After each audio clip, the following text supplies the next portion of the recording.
Imaginez être un orphelin qui lutte pour survivre et se faire kidnapper à l'âge de 7 ans. Vous vous diriez, qu'est-ce qui pourrait être pire? Mais ce n'était que le début. Ceux qui vous ont kidnappé étaient des scientifiques fous qui ont expérimenté sur vous, implantant des minéraux de la porte et des cellules monstrueuses à l'intérieur, vous transformant lentement en un chasseur de chimères.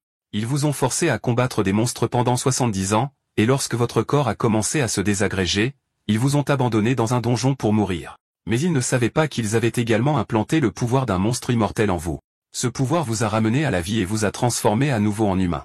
Eh bien, voici l'histoire tragique de notre personnage principal qui se trouve maintenant à la croisée des chemins avec deux voies possibles, l'une de la vengeance et l'autre d'oublier tout pour vivre une vie normale dans le donjon.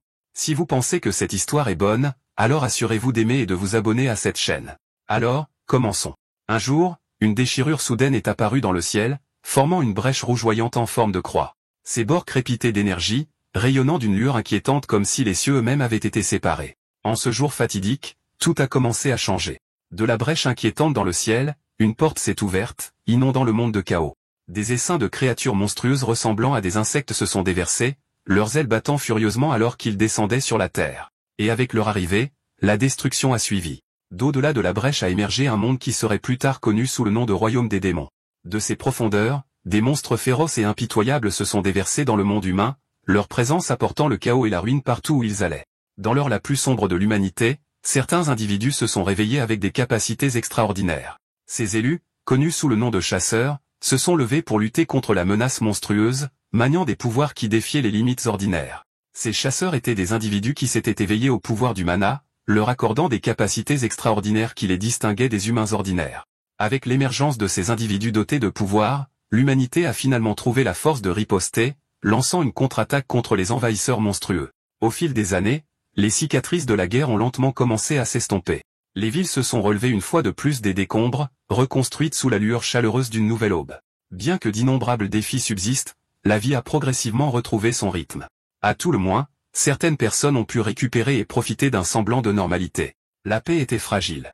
La menace n'a jamais vraiment disparu, car des créatures monstrueuses ont continué à émerger, obligeant l'humanité à rester vigilante et prête au combat.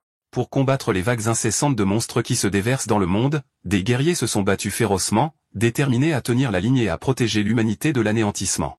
Avec un cri féroce, le guerrier a balancé son arme, frappant l'abomination monstrueuse devant lui, sa gueule béante bordée de crocs déchiquetés et remplie d'yeux fixes.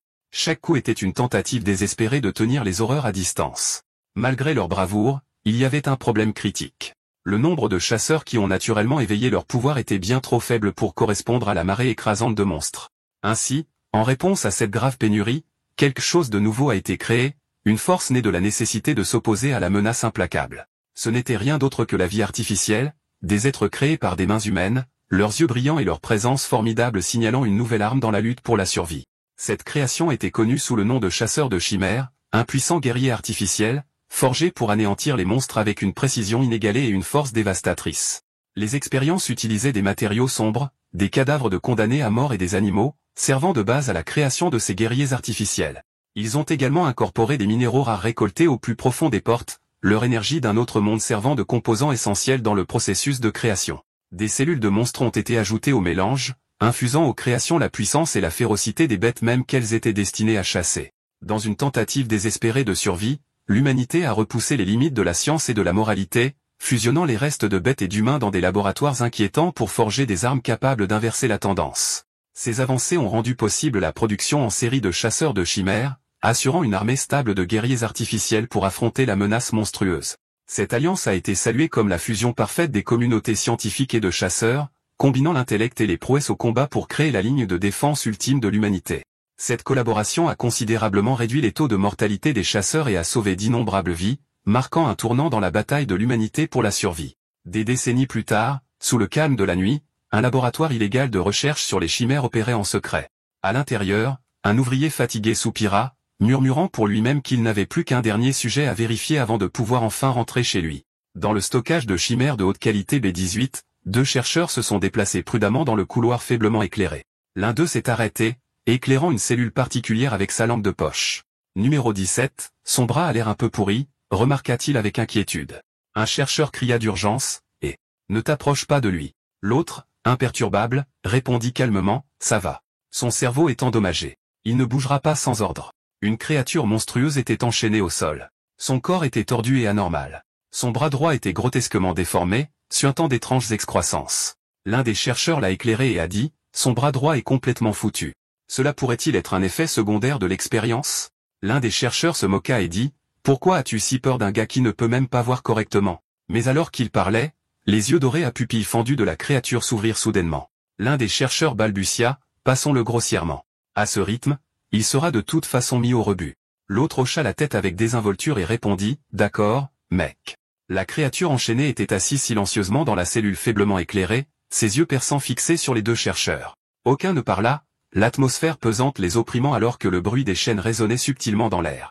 À l'intérieur du bureau du directeur du laboratoire, une voix froide et détachée déclara, « Le numéro 17 est maintenant inutile, scellant le destin de la créature sans une once de remords. » L'un des scientifiques rapporta, « Son corps est trop gravement endommagé. Si c'était n'importe lequel, il serait déjà mort. » Le directeur du laboratoire, assis derrière son bureau, répondit froidement. « Combien de temps lui reste-t-il » L'un des scientifiques répondit, « 1 mois au maximum. » L'autre acquiesça en signe d'accord, ajoutant, « Je suis d'accord. » L'homme sourit légèrement et dit, « Déployez-le dans cette opération de blocus de porte. Faites-le garder l'arrière lorsque les chasseurs se retirent. » Sous la faible lumière froide, la bête enchaînée gisait meurtrie et ensanglantée. Les directeurs ont ordonné aux chercheurs de ne pas entrer de commande de retour. Au loin, dans le ciel brûlant de la région des montagnes rocheuses du royaume des démons, le sol s'est fissuré sous une silhouette solitaire. Des traînées dorées de puissance ont jailli dans l'air. Du ciel rouge au-dessus, une bête massive à écailles dorées a plongé avec ses mâchoires grandes ouvertes, les dents scintillantes menaçantes. Son rugissement a secoué les cieux alors qu'il descendait sur la silhouette cornue en dessous. Le numéro 17 se prépara, ses pattes griffues s'enfonçant dans le sol tandis qu'une énergie dorée tourbillonnait autour de lui. Du sang coulait dans son dos, mais ses yeux étaient féroces. La bête dorée bondit, mais le numéro 17 balança son énorme griffe et la déchiqueta en plein vol. Soudain, le sol autour de lui se brisa violemment tandis que des projectiles enflammés pleuvaient. Des explosions remplirent le champ de bataille de fumée et de feu, mais le numéro 17 se tenait grand, les yeux fixés droit devant. De la terre craquelée, une plante monstrueuse semblable à une bête fit éruption, rugissant tandis que des vignes venimeuses jaillissaient. Le sol trembla, mais le numéro 17 aux cheveux blancs ne broncha pas. Ses membres massifs à griffes écrasèrent la terre tandis que ses yeux brillants rayonnaient une intention meurtrière. Avec une explosion de puissance, il s'élança dans le ciel, laissant une traînée flamboyante derrière lui. La bête végétale recula de peur, mais il était trop tard. En plein vol, le numéro 17 se tordit et frappa, ses griffes tranchant le monstre en morceaux, des morceaux de chair rouge pleuvant sur le champ de bataille. Des explosions secouèrent le champ de bataille, des débris volant partout. Le numéro 17 ouvrit grand ses mâchoires, des rangées de dents acérées brillant tandis que des éclairs bleus jaillissaient autour d'elle. Dans sa gueule, une sphère d'énergie brillante se forma, s'accumulant pour une attaque mortelle. Un éclair bleu jaillit de sa gueule, filant vers le bas comme une lance de destruction pure. Le rayon frappa sa cible directement, brûlant tout sur son passage. La créature fut avalée dans la lumière aveuglante, son corps convulsant alors qu'elle laissait échapper un cri terrible. Des étincelles crépitèrent sur son corps jusqu'à ce qu'il ait l'air prêt à se déchirer de l'intérieur. Le champ de bataille était en ruine. Des traînées d'éclairs crépitaient encore dans l'air alors que la poussière retombait. Le groupe fixa la silhouette solitaire devant eux, leur regard rempli d'admiration. Incroyable. L'un d'eux souffla, incapable de cacher son étonnement. Anéantir autant de monstres avec une seule attaque, remarqua un autre. Sa voix teintée de respect comme on pouvait s'y attendre de la part d'un chasseur de chimères de classe S. L'homme jeta un coup d'œil au portail de feu tourbillonnant au loin, son expression tendue. Au fait, il n'y a aucun signe de fermeture du portail. C'est le 3e jour, dit-il gravement. Mais ensuite, un autre gars sur un ton plus calme lui dit de ne pas trop s'inquiéter en disant, peu importe le nombre de monstres qui se déversent, tant que nous avons cette chimère de classe S, nous pouvons tenir indéfiniment, déclara-t-il avec confiance. Mais alors qu'il parlait, une masse imposante de monstres surgit comme un raz de marée sombre se dirigeant vers le numéro 17 se tenant fièrement au sommet. Cet homme serra fermement son arme, l'acier brillant sous le ciel cramoisi menaçant. Nous devons juste, marmonna-t-il, se préparant à ce qui allait arriver. Nous devons juste, dit-il, avant de balancer sa lame dans un arc rapide et mortel. Du sang vert éclaboussa alors que le monstre était fendu en deux. Occupez-vous des traînards qui passent. Le portail pulsait de façon inquiétante, son obscurité tourbillonnante encadrée par une lueur cramoisie flamboyante. Un sentiment troublant emplissait l'air comme si le portail lui-même était vivant et attendait de libérer ce qui se trouvait au-delà. Une voix retentit d'urgence. Signal de disparition du portail rouge confirmé. La tension dans l'air s'épaissit alors que l'homme au long manteau serrait plus fort son arme. Ses yeux fixés droit devant. C'est ici, dit-il, son ton calme et teinté d'anticipation alors que les derniers restes de monstres tués jonchaient le sol autour d'eux. Très bien. Retraite. Tout le monde, sortez par le portail. L'ordre retentit avec urgence alors que des bottes martelaient le sol, leurs porteurs sprintant vers la sécurité avant que le portail ne se referme. Un poing serré s'écrasa vers l'avant avec une force explosive. L'impact brisant la surface, il frappa alors que des ondes de choc se propageaient vers l'extérieur. Le numéro 17 continua de se battre. Une créature massive rouge et bleue attaqua férocement, ses griffes frappant le numéro 17 au sol. Deux chasseurs s'éloignèrent en courant de la scène. L'une d'eux, une femme aux cheveux roux, cria « Attendez, on ne prend pas le numéro 17 ?» L'homme aux cheveux noirs à côté d'elle répondit sans ralentir. « Ils ont dit de ne pas le récupérer. » La femme aux cheveux roux demanda avec incrédulité « Ce n'est pas cher ?» Pendant ce temps, le numéro 17 avec des yeux jaunes perçants luttait sous l'emprise écrasante de l'énorme griffe rouge et bleue. « Ils ont dit que sa durée de vie était de toute façon terminée, » répondit la voix détachée de l'homme. Alors qu'il se précipitait vers le portail, la voix de la femme aux cheveux roux trembla de culpabilité. « Je me sens un peu mal. Sans lui, les dégâts auraient été immenses cette fois-ci. » L'homme aux cheveux noirs lui lança un regard de côté et répondit brutalement, « Pourquoi s'inquiéter inutilement? Vous savez que ces types sont pratiquement inorganiques. » Ses paroles étaient froides, effaçant tout sentiment d'individualité. Le numéro 17 était pris au piège dans une étreinte écrasante, du sang coulant là où les griffes s'enfonçaient dans sa chair. L'emprise de l'ennemi était inflexible, comme déterminé à ne jamais le lâcher. Mais avec une seule frappe brutale, le numéro 17 arracha le membre, pulvérisant du liquide blanc dans l'air. La silhouette trempée de sang, les cheveux fouettant sauvagement, se tenait haute malgré le chaos. Dans le silence qui suivit, une seule vérité résonna dans l'esprit du numéro 17, ce sont des monstres. La mission était simple. Protéger les arrières du chasseur à tout prix. La bataille faisait rage. Le numéro 17 déchira ses ennemis, des membres coupés volant à travers le sol. Il resta ferme, tenant la ligne pour que les autres puissent avancer en toute sécurité. Une mâchoire monstrueuse se jeta sur lui, des yeux brillants remplis de faim. Mais avant qu'elle ne puisse mordre, des éclairs bleus crépitèrent dans l'obscurité. La puissance jaillit du numéro 17, une sphère d'énergie flamboyant dans sa main. Son œil doré brilla férocement sous sa couronne cornue alors qu'il déchaînait une explosion colossale d'énergie bleue et blanche. Le sol se fendit, des débris volant haut alors que le faisceau destructeur déchirait tout sur son passage. Même si la fumée et les éclairs remplissaient le champ de bataille, une voix calme résonna dans son esprit. Vous comprenez? Enveloppé d'une brume verte et toxique, le numéro 17 titubait en avant, saignant abondamment. Du sang coulait de ses dents irrégulières, ses griffes toujours levées, refusant de se rendre. À travers la brume, les mots pulsaient dans sa tête. Il n'y a rien d'autre. Quand la mission se termine, tu ne reviens pas. Les communications crépitaient avec le rapport froid du numéro 17. Route de repli sécurisée. Sa griffe coupée tomba lourdement au sol, sans vie. La mission était terminée. Autour de lui, le champ de bataille était recouvert de sang de monstres verts, des corps empilés en tas brisés. Au centre, le numéro 17 gisait meurtri et mourant, tandis que les restes d'une griffe coupée reposaient à côté de lui avec un énorme numéro 17 couvert de slime qui se profilait dans la lumière. Ses dents irrégulières étaient découvertes alors qu'un liquide vert épais coulait de son corps. Dans son esprit, une voix lui ordonnait que le retour n'est pas autorisé.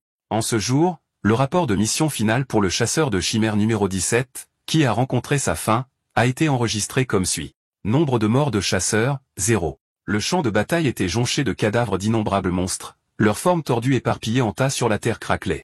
Au premier plan, le corps segmenté massif d'une créature tuée gisait immobile, du sang vert s'accumulant en dessous. Au centre du carnage, une silhouette solitaire restait immobile, entourée des restes du combat brutal. La menace autrefois imposante avait été éradiquée, ne laissant que le silence dans son sillage. Nombre total de monstres maîtrisés, 1823. Le nombre stupéfiant était un témoignage de l'ampleur de la bataille, un chasseur contre une marée écrasante de monstruosité, ne laissant derrière lui que le carnage. Au moment de la mort, dans l'esprit du numéro 17, des fragments d'un passé non enregistré ont commencé à faire surface. Il se souvenait qu'il avait été un humain complet et qu'il avait été kidnappé à l'âge de 9 ans. À partir de ce souvenir, un panorama de la vie du numéro 17 a commencé à défiler devant ses yeux. Malheureusement, le cerveau endommagé du numéro 17 ne pouvait pas pleinement comprendre la signification de ces scènes. Il a calmement regardé sa vie passée se dérouler. Il y a 79 ans, à l'orphelinat du 13e arrondissement, un homme se tenait dehors, tenant un bébé. Regardant l'enfant, il lut doucement, le nom de l'enfant est il y a 70 ans. Un garçon était assis silencieusement sur une chaise, la tête baissée. Un homme se tenait devant lui, grondant. Tu as frappé un ami avec une pierre parce qu'il t'a un peu taquiné. Combien de fois cela s'est-il produit maintenant? Le garçon est resté silencieux. La neige tombait doucement à l'extérieur alors que les portes claquaient avec un grand bruit. Nous ne pouvons plus te garder. Avec ces mots résonnant dans son esprit, le garçon sortit dans la neige qui tombait, les bras croisés contre le froid, laissant l'orphelinat derrière lui. Le garçon s'est effondré face contre terre dans la neige, sa respiration visible dans l'air froid. Une ombre menaçante s'étendait au-dessus de lui, laissant entrevoir quelqu'un ou quelque chose qui approchait. Un des hommes ricana, remarquant comment dans les bidonvilles, les enfants pouvaient être trouvés en train de rouler dans la neige. Une autre voix suivit, froide et transactionnelle, demandant « Combien coûte tout ça ?» Attaché à une table en métal froid, le garçon gisait immobile, ses membres liés par des attaches et des électrodes fixées à sa peau. Sa bouche était bâillonnée, l'empêchant de demander de l'aide. Une main gantée se profilait au-dessus de lui, tenant une seringue remplie d'un mystérieux liquide violet. De quelque part dans la pièce, une voix interrogea avec un détachement glaçant « Est-ce un nouveau sujet expérimental dans un laboratoire faiblement éclairé ?» Plusieurs scientifiques se tenaient autour du garçon maîtrisé, discutant de son identité avec un détachement clinique. « Quel numéro ?» Un demanda. « C'est le numéro 17 », un autre répondit sans hésitation. Une observation tranquille suivit, teintée d'une sombre certitude. Des sorts ont dû être jetés pour s'assurer qu'il n'y avait aucune chance de s'échapper. Un des scientifiques masqués donna un ordre bref. « D'accord. Enregistrez-le. » Un autre, tenant un presse-papier, nota d'un ton clinique. Numéro 17, injection de cellules larvaires de vers à soie de classe S+. La main attachée du numéro 17 trembla violemment. Le tatouage noir contrastait fortement avec sa peau pâle. Un des observateurs parla avec une anticipation clinique. Regardons maintenant. Quel genre de réaction va apparaître? Un des chercheurs fixa les lectures avec incrédulité. Pas d'effet secondaire. Un autre observa le garçon maîtrisé dans la chaise et ajouta, une capacité spéciale est apparue, mais sa forme humaine et son ego sont maintenus. Un des chercheurs examina attentivement les données et remarqua, il semble avoir une constitution unique. Un autre, avec un ton froid et clinique, ordonna, continuez à implanter diverses choses jusqu'à ce qu'il y ait une réaction. Le groupe de scientifiques se blottit sous la lumière blanche crue, leurs blouses de laboratoire formant un mur de secret. Quoi qu'ils observent, cela semblait exiger toute leur attention. L'air dans le laboratoire faiblement éclairé était épais de tension. Puis, il y a 64 ans, au milieu d'une pièce en ruine, le numéro 17 se tenait ferme, l'énergie rayonnant dans une sphère bleue brillante entre ses mains. Le sol sous lui s'est fissuré à cause de la force, tandis que derrière lui, deux silhouettes luttaient, une toussant sur le sol et une autre se recroquevillant de peur. Devant lui, une bête à la fourrure dorée et à la crête à pointe se profilait, la tension entre crépitant dans l'air. Une créature massive semblable à un insecte à cornes avec un corps blindé jaune et noir chargea vers l'avant à pleine vitesse. Ses mâchoires irrégulières étaient grandes ouvertes dans un rugissement sauvage. Des crocs acérés découverts, et ses ailes tranchantes fendaient l'air alors qu'elle se précipitait vers sa cible avec une intention mortelle. Le paysage urbain flou derrière lui rendait sa vitesse et sa férocité encore plus terrifiantes. Le frelon monstrueux se jeta vers l'avant avec une vitesse aveuglante, mais soudain, une sphère brillante d'énergie bleue arrive vers lui. La lumière intense illumina ses mâchoires menaçantes et son dard menaçant quelques instants avant l'impact inévitable. Le numéro 17 étendit sa main gantée vers la force entrante, l'énergie bleue tourbillonnant violemment à son commandement. Des étincelles de flammes dansaient le long de son bras, et le sol sous ses pieds se fissura et se brisa à cause de la puissance pure rayonnant vers l'extérieur. La femme, serrant fort une jeune fille dans ses bras, leva les yeux avec un sourire soulagé. Sa voix tremblait d'émotion en disant « Merci de m'avoir sauvé ». La peur dans ses yeux fut lentement remplacée par la gratitude tandis que l'enfant s'accrochait silencieusement à elle, toujours méfiante de leur environnement. L'un des hommes en uniforme, les épaules alourdies par la culpabilité, regarda le numéro 17 et dit « Je suis désolé d'avoir imposé un tel fardeau à un enfant comme toi ». Numéro 17, son visage calme et sa voix stable, répondit simplement « Ça va ». La scène s'est déplacée vers une paire de bottes noires robustes foulant le sol craquelé. Les mots « Il y a 59 ans » marquant le moment. Le numéro 17 se tenait au milieu d'un champ de bataille en ruine, entouré de débris brisés, de membres coupés de créatures monstrueuses et de cratères incrustés dans le sol. Son esprit se sentait embrumé. Ses pensées fragmentées. Pourquoi suis-je ici?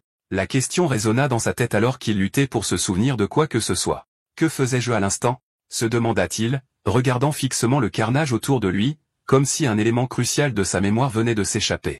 De derrière, un homme en blouse blanche avec des lunettes rondes cria « Oh, numéro 17, pourquoi vous êtes-vous arrêté ?» Il y avait une curiosité faible, presque moqueuse dans son ton alors qu'il ajoutait « Votre mémoire s'est-elle embrouillée ?» Son calme contrastait fortement avec le champ de bataille chaotique qui les entourait.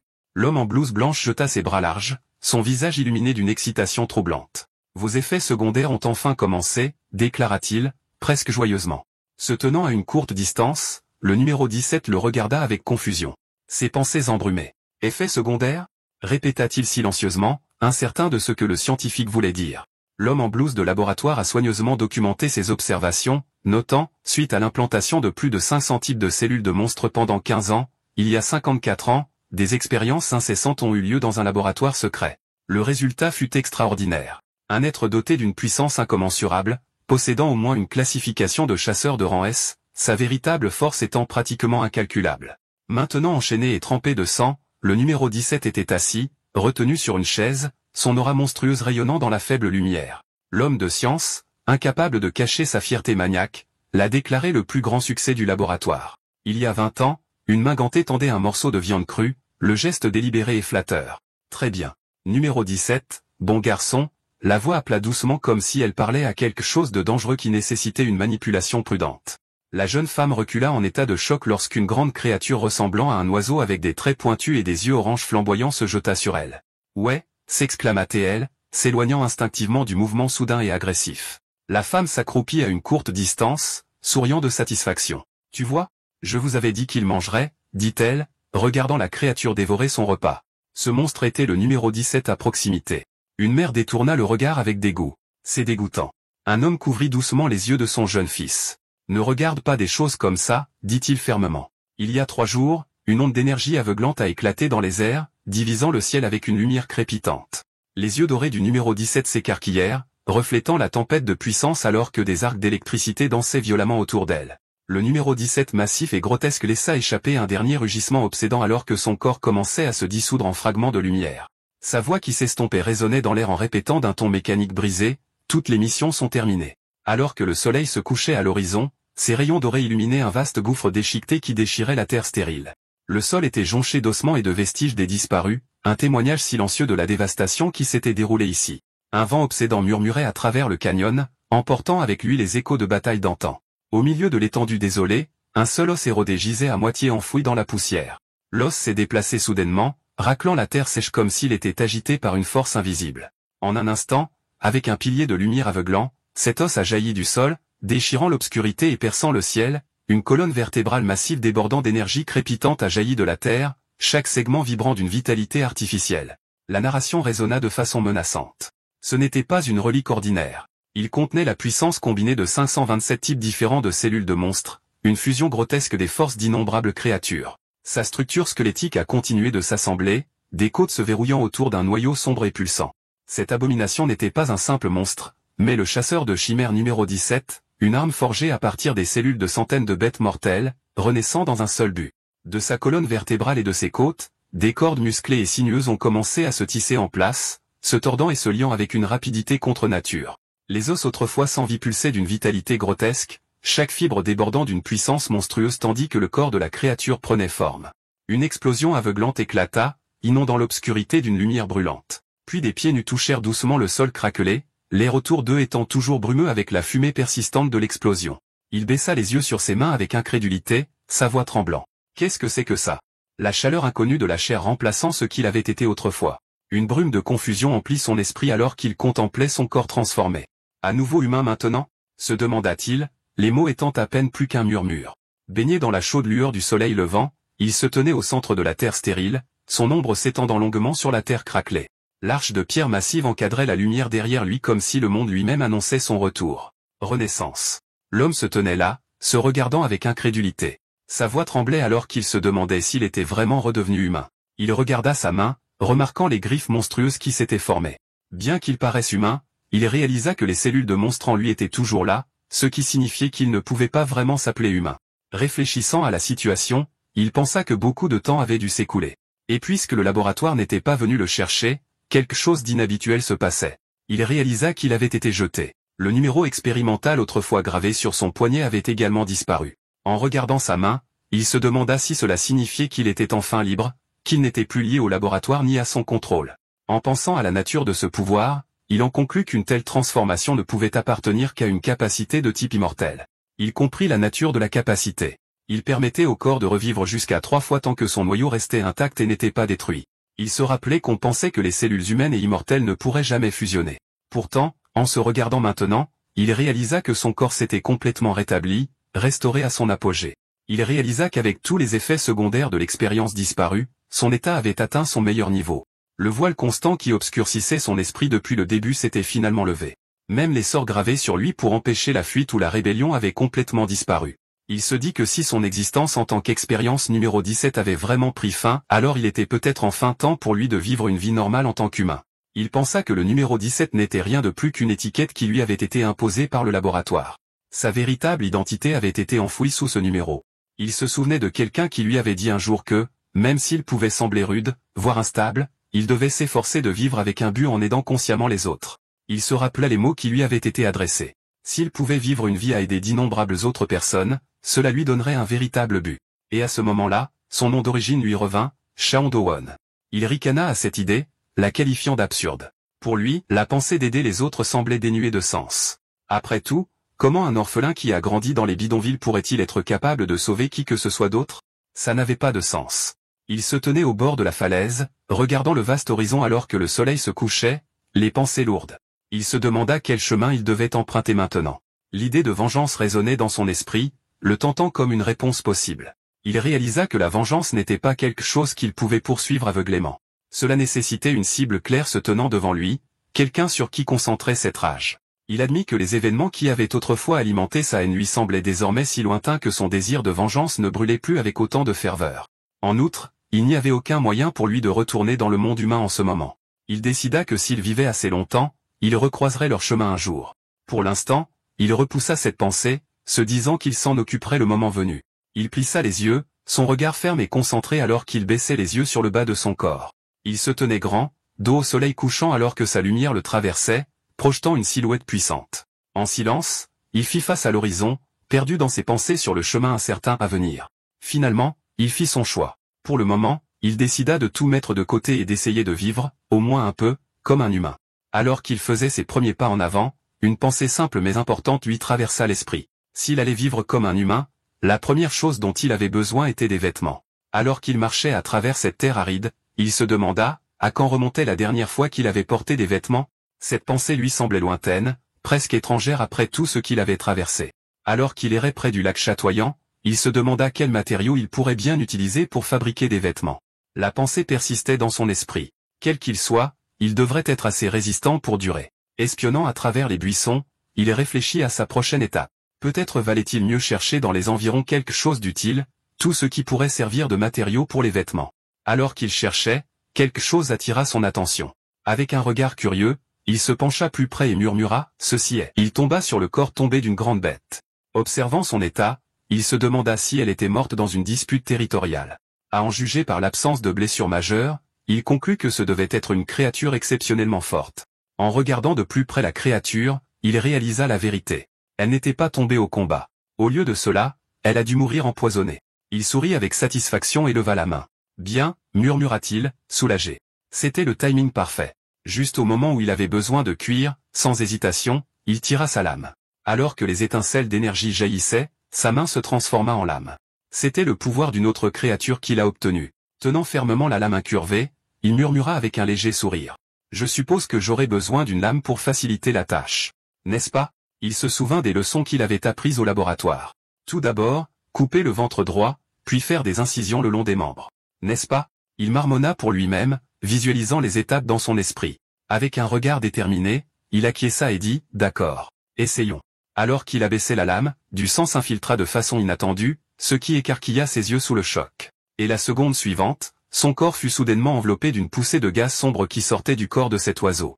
Les yeux plissés, il marmonna avec incrédulité. L'air autour de lui se tordit violemment alors qu'un miasme sinistre se répandait. Ses yeux s'écarquillèrent en réalisant. Aura empoisonnée. Le sol s'assombrit, les arbres se flétrirent et même la bête tombée à proximité fut prise de convulsions sous l'énergie suffocante. Malgré l'aura empoisonnée qui tourbillonnait violemment autour de lui, son corps resta complètement indemne. Aucun dégât. Jetant un coup d'œil à la faible puanteur dans l'air, il murmura calmement, « Ça sent. Je vais devoir le laver. » Après avoir terminé sa tâche, il regarda son travail avec satisfaction. C'est fait. Pas mal pour un premier essai, n'est-ce pas?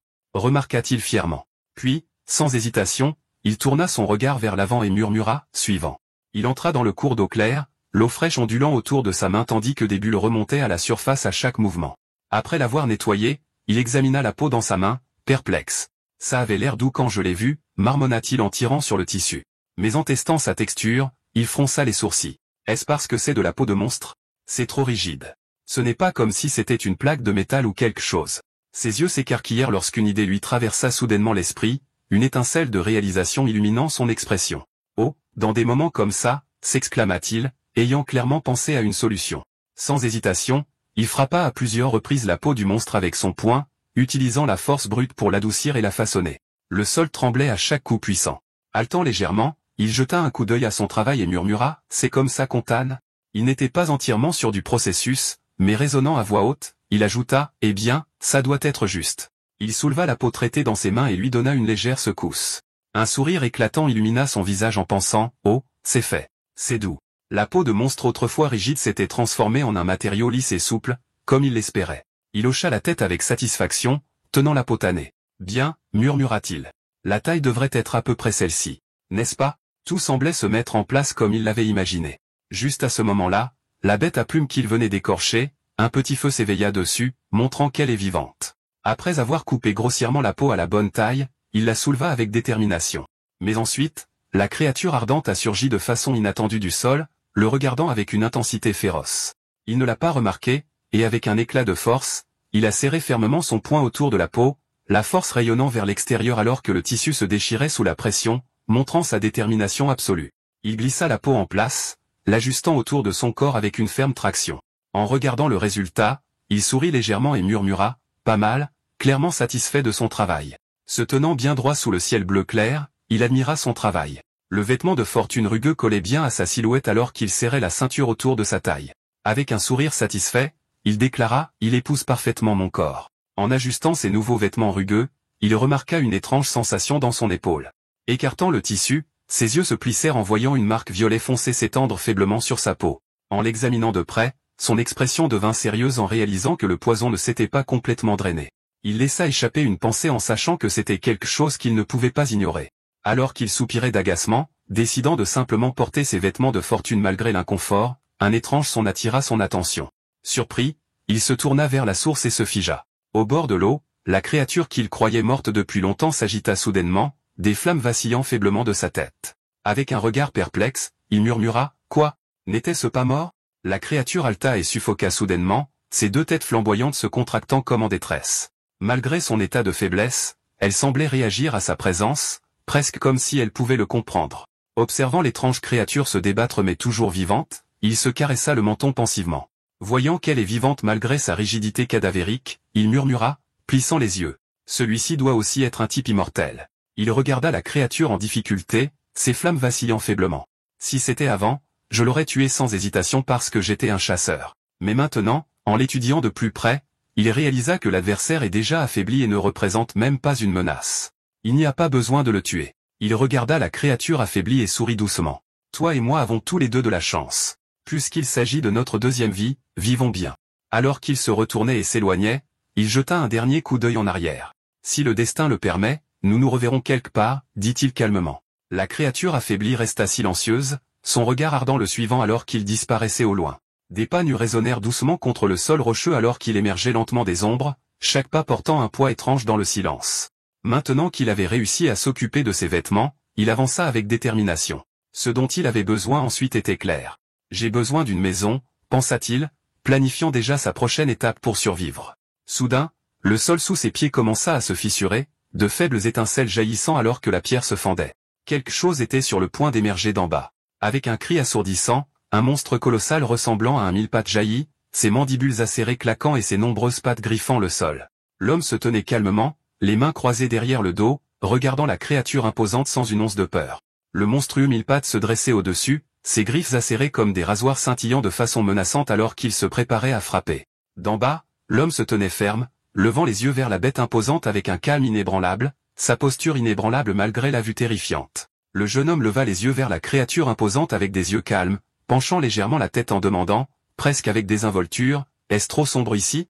D'un simple mouvement de bras, le jeune homme lança une frappe dévastatrice. Un arc de force acéré déchira l'air, tranchant proprement le corps du monstrueux mille-pattes. Du sang vert gicla sauvagement alors que la bête hurlait d'agonie, sa forme massive reculant sous la puissance écrasante de son attaque. Le jeune homme tourna calmement le dos. Les mains croisées proprement derrière lui, il se dirigea vers la lumière au bout du tunnel. Sa voix était froide et indifférente alors qu'il renvoyait la créature déchue avec un seul mot, rejeté. Puis il alla dans une montagne enneigée. Un vent froid balaya les montagnes, emportant avec lui une rafale de neige implacable. Leur grande bête à la fourrure blanche avec un visage bleu gisait dans la neige, la bouche grande ouverte et un cri rempli de crocs acérés. Les flocons de neige tombèrent autour d'elle alors qu'elle se débattait. Notre MC passa devant les bêtes de neige tombées gisant sur le sol. En regardant la terre gelée désolée autour de lui, il pensa qu'il serait difficile de trouver de la nourriture dans un tel endroit.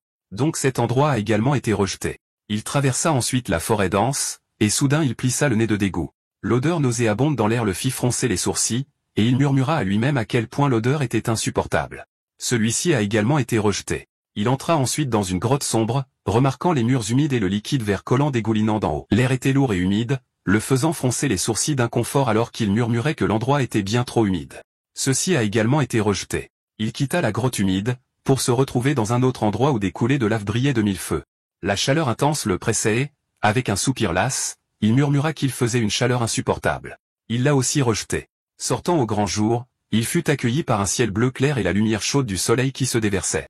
Debout sur le bord d'une falaise rocheuse, il regarda autour de lui avec surprise et murmura doucement « Oh !» alors que la luminosité l'envahissait. Debout au sommet de la falaise, il contempla le spectacle à couper le souffle qui s'offrait à lui, une végétation luxuriante, des cascades et un arc-en-ciel scintillant au soleil.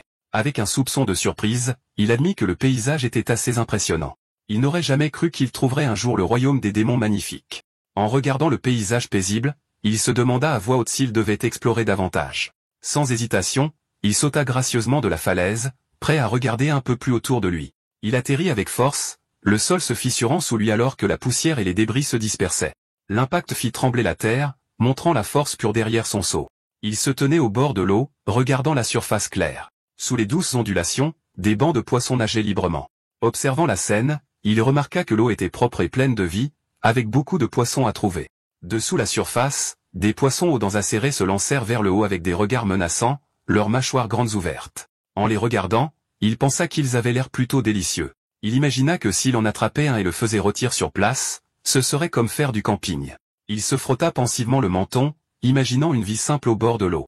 Avec l'abondance de poissons agissant comme une source de nourriture naturelle, il s'imaginait construire une petite maison, assis dehors près d'un feu de camp, et vivre paisiblement dans la région. Alors qu'il marchait plus loin, ses yeux furent attirés par des fleurs jaunes vives écloses sous le ciel clair. Alors qu'il continuait à marcher, il remarqua le parfum frais transporté par la brise. Debout parmi les grands arbres avec la lumière du soleil filtrant doucement à travers les feuilles, il prit une profonde inspiration d'air frais. Entouré de fleurs et de verdure, il ressentit un sentiment de paix et pensa simplement « bien ». Avec un sourire calme, il leva les yeux vers la lumière du soleil qui traversait les feuilles au-dessus. Se sentant en paix, il envisagea doucement le nom de sa future maison, la maison de Shondowon. Alors que les feuilles bruissaient doucement des arbres, un seul mot sembla résonner dans l'air, approuvé. Au même moment, dans ce donjon sous le ciel bleu, des feuilles dérivaient doucement à travers les plaines ouvertes. La terre s'étendait au loin avec des montagnes s'élevant faiblement à l'horizon comme si elles marquaient le début d'un nouveau voyage. Soudain, des fissures commencèrent à se propager dans l'espace. Les fissures dans l'espace s'ouvrirent en grand, libérant une lumière bleue aveuglante. En un instant, un vortex tourbillonnant apparut, se tordant violemment comme s'il traversait l'espace lui-même, prêt à relier cette terre à un autre royaume. Avec un fracas retentissant, quelque chose sort du vortex et s'écrase sur le sol, dispersant de la terre et des débris dans toutes les directions. De la fumée et de la poussière émergea une silhouette sombre. Des étincelles d'énergie rouge crépitaient autour de son corps, et ses pas lourds s'enfonçaient dans le sol. À travers la fumée et les braises rougeoyantes, une silhouette de robot apparut, ses yeux brûlant d'un rouge profond et menaçant. Des étincelles d'énergie scintillaient sur son corps alors qu'il regardait autour de lui, sa voix mécanique résonnant d'une question. C'est le royaume des démons. D'un autre côté, notre MC serra le poing, la détermination brillant dans ses yeux. Il se dit que la première étape serait de trouver un site approprié pour construire sa maison, jetant ainsi les bases de la vie qu'il envisageait. Avec un mouvement puissant, une énergie dorée jaillit de sa main, décrivant un arc dans l'air. Elle jaillit vers le bas comme un éclair flamboyant, s'écrasant dans la forêt en contrebas avec une force explosive, marquant l'endroit où il avait l'intention de construire sa maison. L'énergie dorée frappa le sol de la forêt avec une force aveuglante, tranchant instantanément à travers les arbres massifs. MC inspecta les arbres tombés et le terrain défriché avec un signe de tête satisfait. Cela devrait suffire pour le site, murmura-t-il, reconnaissant que l'espace était maintenant prêt à entamer la prochaine étape de la construction. D'un geste de la main, les bûches flottèrent, liées par des brins d'énergie lumineuse. Il sépara soigneusement les arbres robustes et bien conservés du reste. MC se tenait les bras croisés, regardant les bûches soigneusement empilées. Ce nombre d'arbres devrait suffire, murmura-t-il pensivement. Puis ses yeux se tournèrent vers les souches éparpillées sur la clairière, un léger froncement de sourcils traversant son visage. Le sol est-il trop inégal ? Se demanda-t-il, considérant déjà la prochaine étape de la préparation du site. MC serra fermement et tira de toutes ses forces. En un instant, le sol éclata avec un fracas retentissant alors que les racines et la terre étaient déchirées. Des éclats, de la terre et des feuilles éclatèrent dans l'air, la force pure de son action aplatissant la terre inégale sous lui. Il regarda le vaste terrain défriché, satisfait du résultat de ses efforts. Le sol autrefois inégal était maintenant nivelé, ouvert au ciel. Il pressa fermement sa main contre la surface en bois, ses pensées calmes et concentrées. J'ai juste bougé mes mains et mes pieds selon mon cœur, réfléchit-il, laissant l'instinct montrer le chemin plutôt que de trop réfléchir. Équilibrant l'énorme bûche sur une épaule, il examina attentivement le sol. Tout d'abord, je planterai des piliers à chaque coin, murmura-t-il. Les lourdes bûches s'enfoncèrent dans le sol avec un bruit sourd lorsqu'il les planta fermement en place. Comment appelle-t-il ça? Libre arbitre? Se demanda-t-il, un léger sourire se dessinant sur ses lèvres. Malgré la sueur sur son front, il y avait de la légèreté dans son cœur. Quoi qu'il en soit, c'est amusant. Est-ce parce que c'est la première fois que je construis ma propre maison? Pensa-t-il, ressentant un sentiment de satisfaction inconnu. Il se déplaça rapidement, presque comme un éclair, plaçant une planche après l'autre avec une précision constante, redressant la base de la structure. Étape par étape, la maison commençait à prendre forme. Il examina la substance verte collante qui suintait dans sa main, sa texture visqueuse bouillonnant légèrement. Construire des murs, murmura-t-il. Comme il n'y avait pas de clous à utiliser, il a dû improviser. Avec un signe de tête ferme, il décida, j'utiliserai plutôt du mucus de monstre de type escargot. Il pressa soigneusement les bûches ensemble en utilisant le mucus vert épais comme adhésif. Une fois durci, pensa-t-il, il sera aussi solide que le roc. Un léger sourire traversa son visage alors qu'il ajoutait, imperméabilisation, d'une certaine manière, alors que le ciel brillant, les rayons dorés se répandaient alors que les feuilles bruissaient doucement dans la brise. Maintenant, pour la touche finale, murmura-t-il, prêt à achever son travail.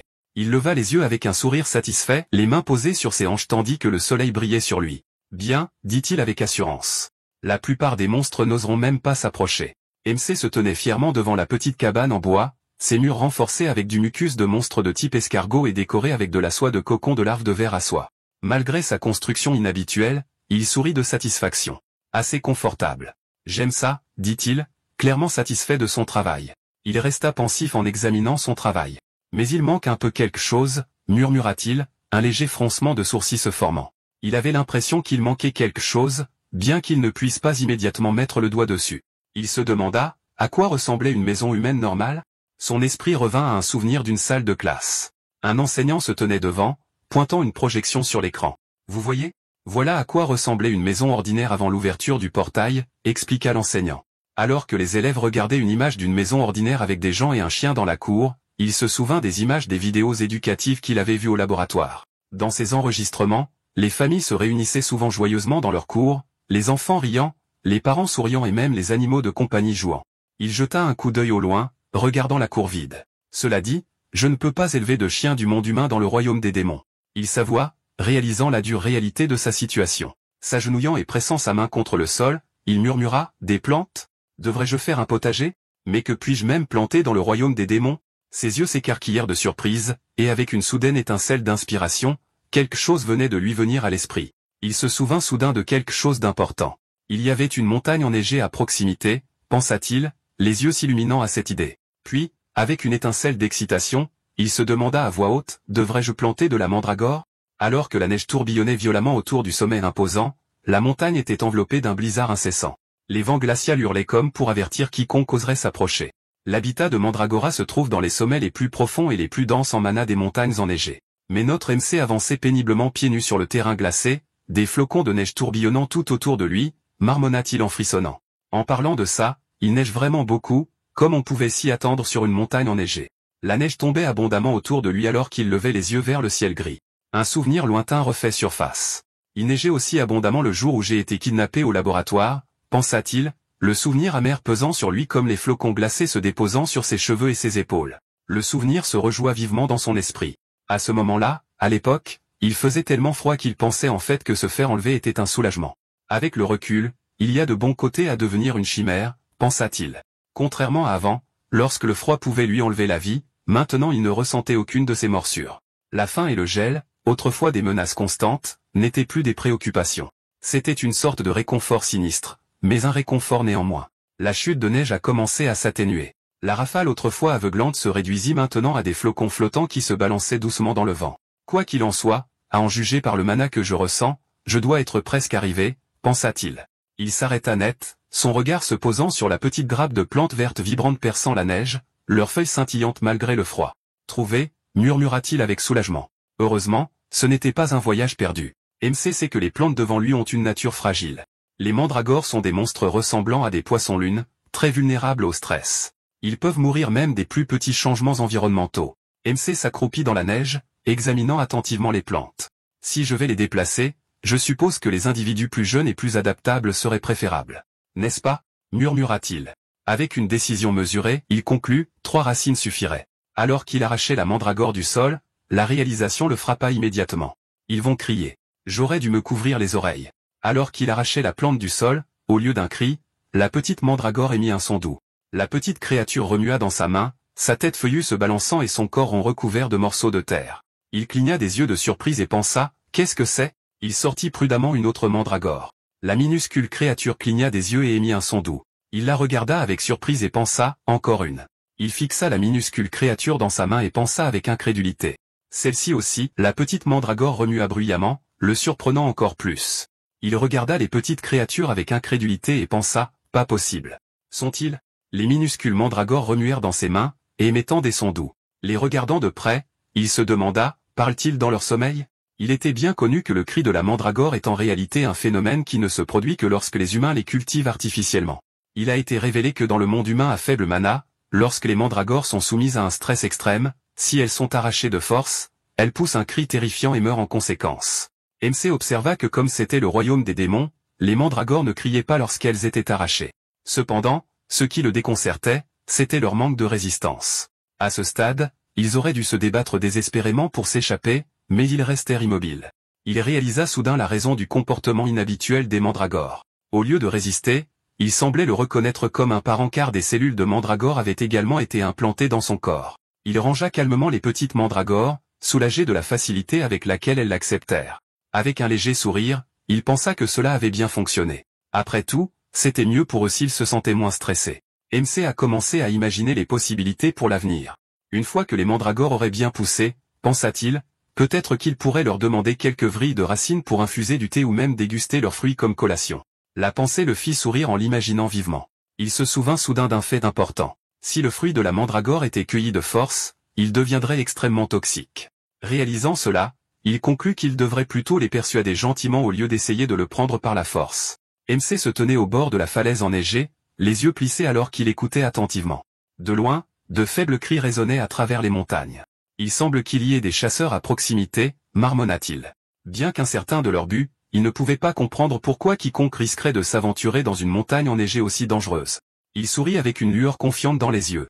Se tournant légèrement, il demanda à haute voix, presque en plaisantant, devrais-je aller chercher rapidement une pierre de porte? D'un autre côté, 2 hommes se battaient contre quelque chose. L'un des hommes serra les dents de rage en criant, putain, de nous utiliser comme appât et de s'enfuir. Son compagnon, serrant fermement son arme, rétorqua avec urgence. Ils reviennent. La tension dans leur voix révélait à quel point leur situation était devenue désespérée. De l'obscurité de la forêt enneigée, des créatures monstrueuses se sont jetées sur les chasseurs avec une vitesse terrifiante. Les 2 hommes au sol se préparèrent, armes levées, mais le nombre écrasant de bêtes était trop important. Une bête des neiges monstrueuses se jeta en avant, ses mâchoires béantes s'ouvrant de manière anormale. À l'intérieur de sa gueule, des rangées de crocs acérés brillaient. Mais ce qui était encore plus horrible, c'étaient les tentacules charnus qui se tortillaient et s'étendaient de sa gorge. Les chasseurs étaient maintenant face à face avec un cauchemar bien au-delà de leur imagination. Un homme avança sa main, invoquant une barrière bleue brillante qui bloqua les bêtes chargées. Les créatures se sont écrasées sur le bouclier avec force, mais il serra les dents et tint bon, se tendit sous l'impact. La sueur coulait sur le visage de cet homme alors qu'il serrait les dents, son expression remplie de tension et de peur. Sa force diminuait, et d'une voix tremblante, il murmura, « Pas bon ». Des fissures commencèrent à se propager à travers la barrière, brillant faiblement sous la pression. Ses mains tremblaient d'effort alors qu'il réalisa avec peur que la barrière allait bientôt se briser. Les fissures dans la barrière lumineuse se propagèrent rapidement alors que la force de l'homme faiblissait. Des gouttes de sueur roulaient sur son visage tandis que des regrets remplissaient ses pensées. Il se maudit en silence. J'aurais dû m'en tenir à des petits boulots. Pourquoi me suis-je même porté volontaire pour trouver la chimère? La barrière se brisa finalement en éclats lumineux, se dispersant dans l'air. L'homme cria de pur désespoir, sa voix se brisant, à l'aide, alors que des bêtes monstrueuses se jetaient sur lui. Juste à ce moment-là, une lumière brilla dans le ciel. Elle s'écrasa du ciel, suivie d'une explosion assourdissante. Le sol éclata, projetant de la terre et des pierres dans les airs alors que des ondes de choc traversaient le champ de bataille. Les monstres, des bêtes sauvages ressemblant à des lapins avec des yeux sanguinaires, grognèrent et grondèrent, encerclant les deux hommes piégés dans le chaos. Un soldat, à peine capable de rester debout, trembla en levant son arme, tandis que l'autre était assis sur la neige, les yeux écarquillés et figés de terreur. Sa voix se brisa alors qu'il balbutiait. « Qu'est-ce que c'est » De l'intérieur de la fumée tourbillonnante, une silhouette inquiétante commença lentement à émerger. À travers la fumée épaisse, les soldats plissèrent les yeux sous le choc. L'un d'eux balbutia d'incrédulité, réalisant que la silhouette sombre n'était pas une bête, mais une silhouette humaine émergeant lentement de la brume. De la poussière et de la fumée, un RMC est finalement apparu. Son visage était calme et illisible, son silence portant plus de poids que les mots alors qu'il se tenait là. Il plissa les yeux vers la créature devant lui. Il ressemblait à un lapin des neiges, mais son regard féroce et ses crocs acérés révélaient qu'il était tout sauf ordinaire. Mais la place gelée du lapin des neiges. Alors qu'une présence inquiétante planait au-dessus du MC, il libéra son instinct de tuer, et une massive silhouette sombre avec des yeux brillants apparut, son aura terrifiante remplissant l'air. Le lapin des neiges cria de terreur, leurs cris résonnant à travers la forêt gelée. La panique se répandit parmi eux alors qu'ils sautaient et se dispersaient dans toutes les directions, essayant désespérément de s'échapper. Les deux chasseurs regardèrent sous le choc, l'incrédulité se lisant sur leur visage. L'un serra son bras blessé. Sa voix tremblante dit « C'est impossible ». Un monstre de classe B s'enfuyant dès qu'il le voit. Dans le moment de calme qui suivit, un chasseur exprima sa gratitude, disant à quel point il était reconnaissant d'avoir été sauvé.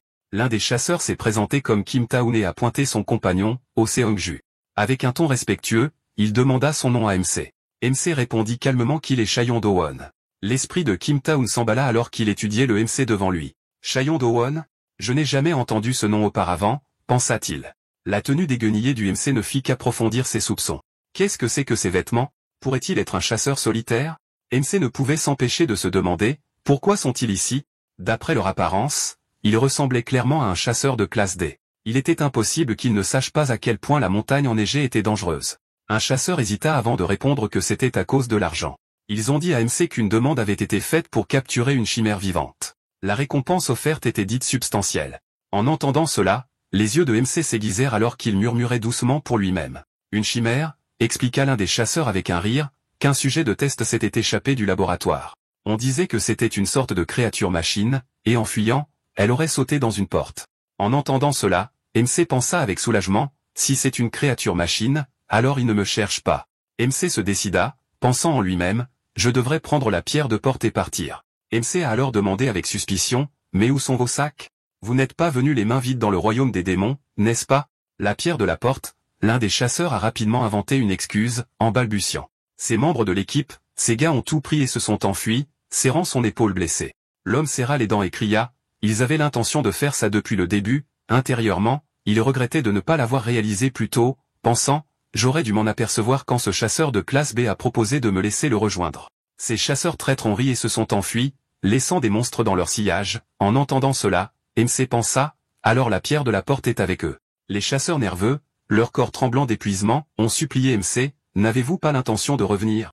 Nous sommes presque à notre limite, vous voyez. L'un a balbutié désespérément. L'autre a ajouté, vous savez bien ce qui arrive quand vous êtes contaminé par du mana, n'est-ce pas? Ils l'ont regardé avec un mélange de peur et d'urgence, espérant la pitié. Eh bien, le temps qu'un chasseur pouvait endurer dans le royaume des démons variait considérablement en fonction de son grade d'éveil. S'ils ne parvenaient pas à retourner à temps dans le monde humain pour purifier le mana en eux, la plupart mouraient inévitablement. Mais il y avait une anomalie. Notre MC était l'exception. Les deux voix désespérées des chasseurs ont résonné. L'un demande s'il ne peut pas les emmener dans le monde humain, ajoutant que sa femme enceinte est à la maison. Mais MC ne les écoutait pas et utilisait ses pouvoirs pour rechercher les autres chasseurs. Je les ai trouvés, murmura-t-il, verrouillant ses cibles avec une concentration inébranlable. Le plaidoyer désespéré des chasseurs a été soudainement interrompu. Avec une explosion tonitruante, MC s'est élancé à une vitesse terrifiante, la force laissant un profond cratère derrière lui. Les deux chasseurs se sont figés, les yeux grands ouverts. Alors que Chayon Do-won a soudainement sauté dans le ciel avec une vitesse incroyable, les chasseurs ont paniqué et ont crié après lui. Mystère Chayon Do-won, l'un d'eux a crié sous le choc. Où allez-vous? L'autre a crié, leur voix remplie de confusion et de désespoir. D'un autre côté, le petit robot s'enfuyait, ses yeux brillants fixés sur la traînée lumineuse. Il n'a pas dit un mot, seulement une courte pause, comme s'il traitait tout ce qu'il venait de voir. Le petit robot a atteint le bord de la falaise enneigée, ses petites empreintes de pas traînant derrière lui. D'en haut, il a regardé vers le bas la forêt sombre et remplie d'épines. La neige tombait doucement, mais la vue étrange des ombres sinueuses le rendait prudent. Le robot a noté tranquillement pour lui-même que cet endroit semblait très dangereux. De derrière, un groupe de chasseurs a repéré le petit robot debout devant sur la falaise enneigée. Saisissant l'occasion, l'un d'eux a crié que c'était leur chance et a exhorté tout le monde à le capturer rapidement. Sans hésitation, ils ont tous chargé en avant, boucliers et armes prêts. Le petit robot a légèrement tourné la tête, ses yeux brillants stables alors que de faibles étincelles s'allumaient autour de son cadre. Dans un ton calme mais inquiétant, il a murmuré « chose dangereuse ». La transformation du robot a été soudaine. Ses yeux jaunes autrefois chauds brûlaient maintenant d'une sinistre lueur rouge. Des étincelles cramoisies et une énergie violente crépitaient autour de son corps alors que sa forme se transformait en une version plus sombre et plus menaçante de lui-même. Le système robot a été activé, sa voix froide répétant une seule commande. Son seul but était maintenant clair, éliminer tout sur son chemin. 4 guerriers ont attaqué le robot ensemble. L'un a sauté d'en haut avec un bouclier à la main. Un autre a balancé une épée violette brillante. Une femme entourée d'une aura magique s'est précipitée en avant, tandis qu'un homme avec une lourde lame a tailladé violemment depuis le sol. Le robot, son corps brillant d'énergie rouge, a levé le bras pour se défendre contre leur assaut combiné alors que la bataille explosait autour d'eux. Quelque temps plus tard, notre MC est arrivé à cet endroit. Il regarda devant lui avec surprise. D'une voix inquiète, il se demanda s'il était arrivé un peu trop tard. Il a marché à travers la neige tachée de sang, remarquant l'équipement abandonné éparpillé autour. De la scène et d'une pierre de retour flottant dans l'air, il a réalisé que tous les chasseurs s'étaient déjà enfuis. Les chasseurs avaient même laissé derrière eux leurs bagages dans leur hâte de s'échapper. Sur le sol, mélangés aux taches de sang, se trouvaient de petites empreintes de pas enfantines et des traces d'animaux. Voyant cela, MC se demanda si la créature s'était battue contre ses chasseurs tout en changeant de forme. Il se souvint que ses chasseurs lui avaient dit qu'un sujet expérimental s'était échappé du laboratoire. C'était une créature mécanique, et lors de son évasion, elle s'est transformée et a sauté dans une porte avant de disparaître. La créature a été créée à partir de métal liquide, ce qui lui a permis de changer librement de forme. Cependant, comme le matériau était rare, il a été fabriqué petit, environ la taille d'un enfant ou d'un grand chien. MC pensa à la créature mécanique. Le fait qu'elle ait réussi à maîtriser 5 chasseurs de rang B à elle seule était vraiment impressionnant. D'un autre côté, Kim Yao a appelé d'urgence, disant à Xiang Ju de se ressaisir. Xiang Ju, faible et tremblant, a dit qu'il était fichu, expliquant que tout son corps était contaminé par l'énergie démoniaque. Kim Yao a refusé de l'accepter, lui criant de ne pas dire de bêtises et lui rappelant que son enfant allait naître le mois prochain. Avec du sang coulant de sa bouche, Seongju a faiblement supplié Kim Yao de dire à sa femme qu'il était désolé. Des larmes coulaient sur le visage de Kim Yao alors qu'il criait désespérément, suppliant Seongju de tenir bon encore un peu. Alors que le désespoir remplissait l'air, Kim Yao se demanda si les miracles existaient vraiment. À ce moment, une silhouette brillante s'est avancée, son pied touchant le sol comme un signe d'espoir perçant les ténèbres. Des larmes coulant toujours sur le visage de Kim Yao, ses yeux s'écarquillèrent sous le choc alors qu'une lumière soudaine et radieuse apparaissait devant lui. Alors que la lumière dorée s'estompait, les yeux de Kim Yao se sont écarquillés d'incrédulité. Debout devant eux se trouvait Chon Do-won, portant un énorme sac sur son dos. Ils ont été stupéfaits de voir que le sac qu'il portait était leur bagage manquant. Immédiatement, Kim Yao s'est précipité en avant en direction de Chondo. Il est tombé à genoux dans le désespoir, sa voix tremblant alors qu'il suppliait. Il a supplié Chon Do-won de les sauver, ses cris résonnant à travers la forêt enneigée. Chon Do-won se tenait là, surpris de le voir. Kim Yao a dit qu'il sait que dans le royaume des démons sans foi ni loi, une fois que c'est pris, c'est fini. Alors il est tombé à genoux et a sorti de l'argent avec des mains tremblantes, expliquant que lui et Seongsu avaient apporté 2 chèques d'une valeur de 10 millions à chacun, appelant cela la valeur de leur vie. Avec le désespoir dans sa voix, il a plaidé, suppliant d'acheter juste une pierre de porte. Les mots de Kim Yao ont résonné. Il a dit à MC que s'il ne revenait pas maintenant, la mort était certaine. Les yeux de Chai Yeon-do-won se sont tournés vers les chèques tremblants dans les mains de l'homme. 20 millions wons, marmonna-t-il, le visage impassible. Chai Yeon-do-won s'est dit qu'il ne pouvait pas utiliser l'argent tout de suite, mais que ce serait certainement utile une fois qu'il serait allé dans le monde des humains plus tard. Alors, Chai Yeon-do-won sort une pierre de porte et la brise en libérant son énergie. Kim Yao s'inclina profondément, tenant la main de Chon Do-won avec gratitude alors que le portail de retour lumineux tourbillonnait derrière eux. D'une voix tremblante, il dit qu'il n'oublierait jamais cette faveur pour le reste de sa vie. Alors que le chaos se déroulait autour de lui, Chon Do-won regarda tranquillement la pile d'argent dans sa main, le visage calme et illisible, tandis que Kim Yao se tourna vers Shang Ju, lui demandant de se lever rapidement, disant que s'ils allaient vite, ils pourraient vivre. Mais avant qu'ils ne partent, Chon Do-won leur demanda si une pierre de porte coûtait environ 200 000 wons dans le monde des humains. Kim Yao, soutenant Xiangju blessé, sembla perplexe et répondit que les pierres de porte coûtaient maintenant environ 1 million wons et demanda pourquoi Chai Yeon-do-won demandait. En entendant cela, Chai Yeon-do-won tendit la main vers Xiangju et attrapa son épaule en disant qu'il avait l'impression d'avoir trop reçu. Chon Do-won sourit alors qu'une faible énergie bleue commence à tourbillonner autour de ses doigts. D'un ton calme, il leur dit qu'il leur donnerait autre chose en échange. Juste au moment où il disait cela, une vague d'énergie bleue brillante jaillit autour de Chon De-hoon, tourbillonnant comme des flammes et secouant l'air. Les deux chasseurs le fixèrent, choqués. Des flammes bleues de mana tourbillonnaient violemment dans l'air alors que Chon De-hoon libérait son pouvoir. Kim Yao réalisa que Chon De-hoon injectait du mana, se couvrant le visage de l'énergie accablante. Il cria en lui demandant à Chon De-hoon d'attendre parce qu'il sait qu'injecter du mana était un acte si dangereux que même un chasseur de rang l'évitait. Si le flux de mana s'entrechoquait et s'en mêlait, le noyau de mana pouvait se briser, provoquant la mort instantanée des deux individus. Le danger était clair. Kim Yao sait que si cela continue plus longtemps, ils périraient tous les deux sans aucun doute. Mais lorsque le flux de mana s'arrêta, Sheng Ju baissa les yeux sur ses mains, choqué. Une lueur chaleureuse l'entoura alors qu'il réalisait ce qui s'était passé. L'énergie démoniaque en lui avait été complètement purifiée. Excité, il serra Kim Yao dans ses bras, les yeux écarquillés de choc et de soulagement. Sheng Ju cria de joie, criant qu'ils étaient en vie. Ils avaient tous les deux survécu. Mais au fond, Kim Yao avait encore du mal à y croire, murmurant pour lui-même qu'une telle chose aurait dû être impossible. Alors que Chon Do-won se tournait pour partir, Zhongju derrière lui tomba à genoux, reconnaissant. Il le remercia les larmes aux yeux, jurant de ne jamais oublier la faveur, tandis que Kim Yao pouvait à peine croire ce qui venait de se passer.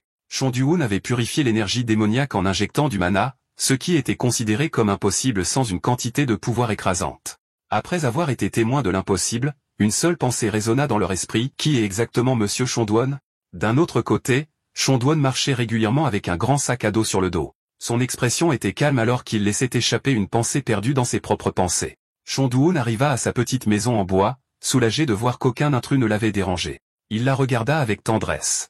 Il pensa que c'était une sortie satisfaisante, surtout qu'il avait gagné un revenu inattendu. Chon Do-won jeta un coup d'œil à la petite mandragore attachée à sa taille qui s'était réveillée. En voyant ses feuilles tombantes, il se demanda si le long voyage l'avait épuisé. Chon Do-won s'agenouilla devant sa petite maison, plantant soigneusement ses mandragores dans le sol. Pendant qu'il travaillait, il se dit que cela devrait suffire. Mais alors que la petite mandragore se balançait dans le sol, leurs visages étaient sombres. Ils émettaient des sons bas et malheureux, montrant clairement leur insatisfaction. MC remarqua la petite expression malheureuse de Mandragore et fronça les sourcils. Il se demanda à voix haute ce qu'ils n'aimaient pas. Peut-être qu'ils sont contrariés parce que leur maison a été déplacée de force. Puis, en y réfléchissant, il devina qu'ils pourraient avoir faim d'avoir été transportés sans terre. Chon Do-won tendit la main, laissant une douce lueur bleue de mana couler du bout de ses doigts dans le sol, demandant à la petite mandragore s'il devait leur donner du mana, parce qu'ils appréciaient généralement cela. La petite mandragore commença à briller de joie, répondant joyeusement au mana qu'elle avait reçu. En regardant cela, Chon Do-won remarqua qu'il semblait plus à l'aise maintenant, mais Chon Do-won sentit soudain quelque chose d'inhabituel. Plissant les yeux, il se dit, cette présence, elle me semble familière. Chon Do-won réalisa que c'était le robot que les chasseurs poursuivaient. C'était une petite créature mécanique, agrippant des branches comme pour se camoufler. Confus, MC se demanda, qu'est-ce qu'une machine comme celle-là a à faire avec moi? Chon Do-won décida de ne pas trop y penser. Calmement, il se dit que, eh bien, si elle a vraiment des affaires avec lui, elle se montrera tôt ou tard. Chon Do-won jeta un coup d'œil à la pile d'argent et se dit qu'il n'y avait pas d'urgence. Il le mettrait de côté pour le moment et ne l'utiliserait que lorsqu'il en aurait vraiment besoin plus tard. Puis il s'assit à l'intérieur de la cabane en bois et déballa le sac à dos de ses chasseurs. À l'intérieur, il y avait des marmites et de nombreuses provisions. Il les regarda et se dit qu'il était temps d'organiser les bagages qu'il avait apportés. Chaeon Do-won commença à vérifier ses affaires une par une. Il avait un brûleur portable et un ensemble de casseroles, parfait pour cuisiner en plein air lors de randonnée, de camping ou de pêche. Il y avait aussi 8 pierres de porte, des objets qui permettaient de voyager librement entre le monde humain et le royaume des démons. Il sortit des vêtements de rechange, bien qu'ils soient contaminés par du pollen et qu'il faille les laver avant de les utiliser. Enfin, il avait 2 sacs de couchage et une couverture, essentiels pour rester au chaud la nuit. Voyant tout cela, il se dit que ses chasseurs étaient très bien préparés, ce qui était certainement une bonne chose pour MC. Chon Do-won ramassa un paquet rouge et réalisa que c'était des ramen. Une vague de nostalgie le frappa alors qu'il se demandait si la dernière fois qu'il en avait mangé, c'était quand il était enfant et qu'il vivait à l'orphelinat. Chon Do-won sourit en tenant le paquet de ramen dans ses mains. Sentant la faim dans son estomac, il pensa que c'était le moment idéal. Avec une étincelle d'anticipation, il décida d'essayer de cuisiner des ramen. Chon Do-won lut la recette des ramen, qui lui demandait de remplir 500 ml d'eau. Debout près de la rivière avec une marmite dans les mains, il se demanda s'il devait simplement estimer la quantité au poids. Alors que Chon Do-won se tenait au bord de la rivière avec sa marmite, prêt à recueillir de l'eau, un plouf soudain brisa la surface. Des poissons féroces avec des nageoires acérées bondirent vers lui. Chon Do-won, qui tenait la marmite d'eau, se souvint que les gens ajoutaient généralement des ingrédients supplémentaires lorsqu'ils cuisinaient des ramen. Il pensa que les ramen seraient délicieux avec du poisson, et frappa donc avec un doigt tuant le poisson instantanément. La recette suggérait d'ajouter des ingrédients comme des œufs ou des oignons verts pour un meilleur goût. Chondu-hoon remarqua des œufs de poisson et pensa qu'il devrait être possible de les utiliser à la place des œufs. Comme il n'y avait pas d'oignons verts dans les environs, Chondu-hoon décida d'utiliser d'autres légumes verts qu'il trouva, pensant que cela fonctionnerait tout aussi bien. Chondu-hoon a fini de rassembler tous les ingrédients, les plaçant dans la marmite. Une fois que tout était prêt, il a décidé qu'il était temps de rentrer. Alors que Chondu-hoon revenait avec la marmite à la main, un pied métallique est apparu derrière lui. C'était le petit robot qui regardait avec admiration, ses yeux brillants grands ouverts et les feuilles bruissant légèrement sur sa tête, tenant son estomac comme submergé. Il a murmuré avec incrédulité, « Cet homme cuisine ». Chondu-hoon a allumé le feu sous la marmite, surveillant attentivement les flammes qui montaient. Alors qu'il jetait un coup d'œil aux instructions, il fronça légèrement les sourcils, réalisant qu'elle ne mentionnait pas quand le poisson devait être ajouté. Chondu-hoon se tenait près de la table en bois qu'il venait de fabriquer à partir d'une bûche il y a quelques instants.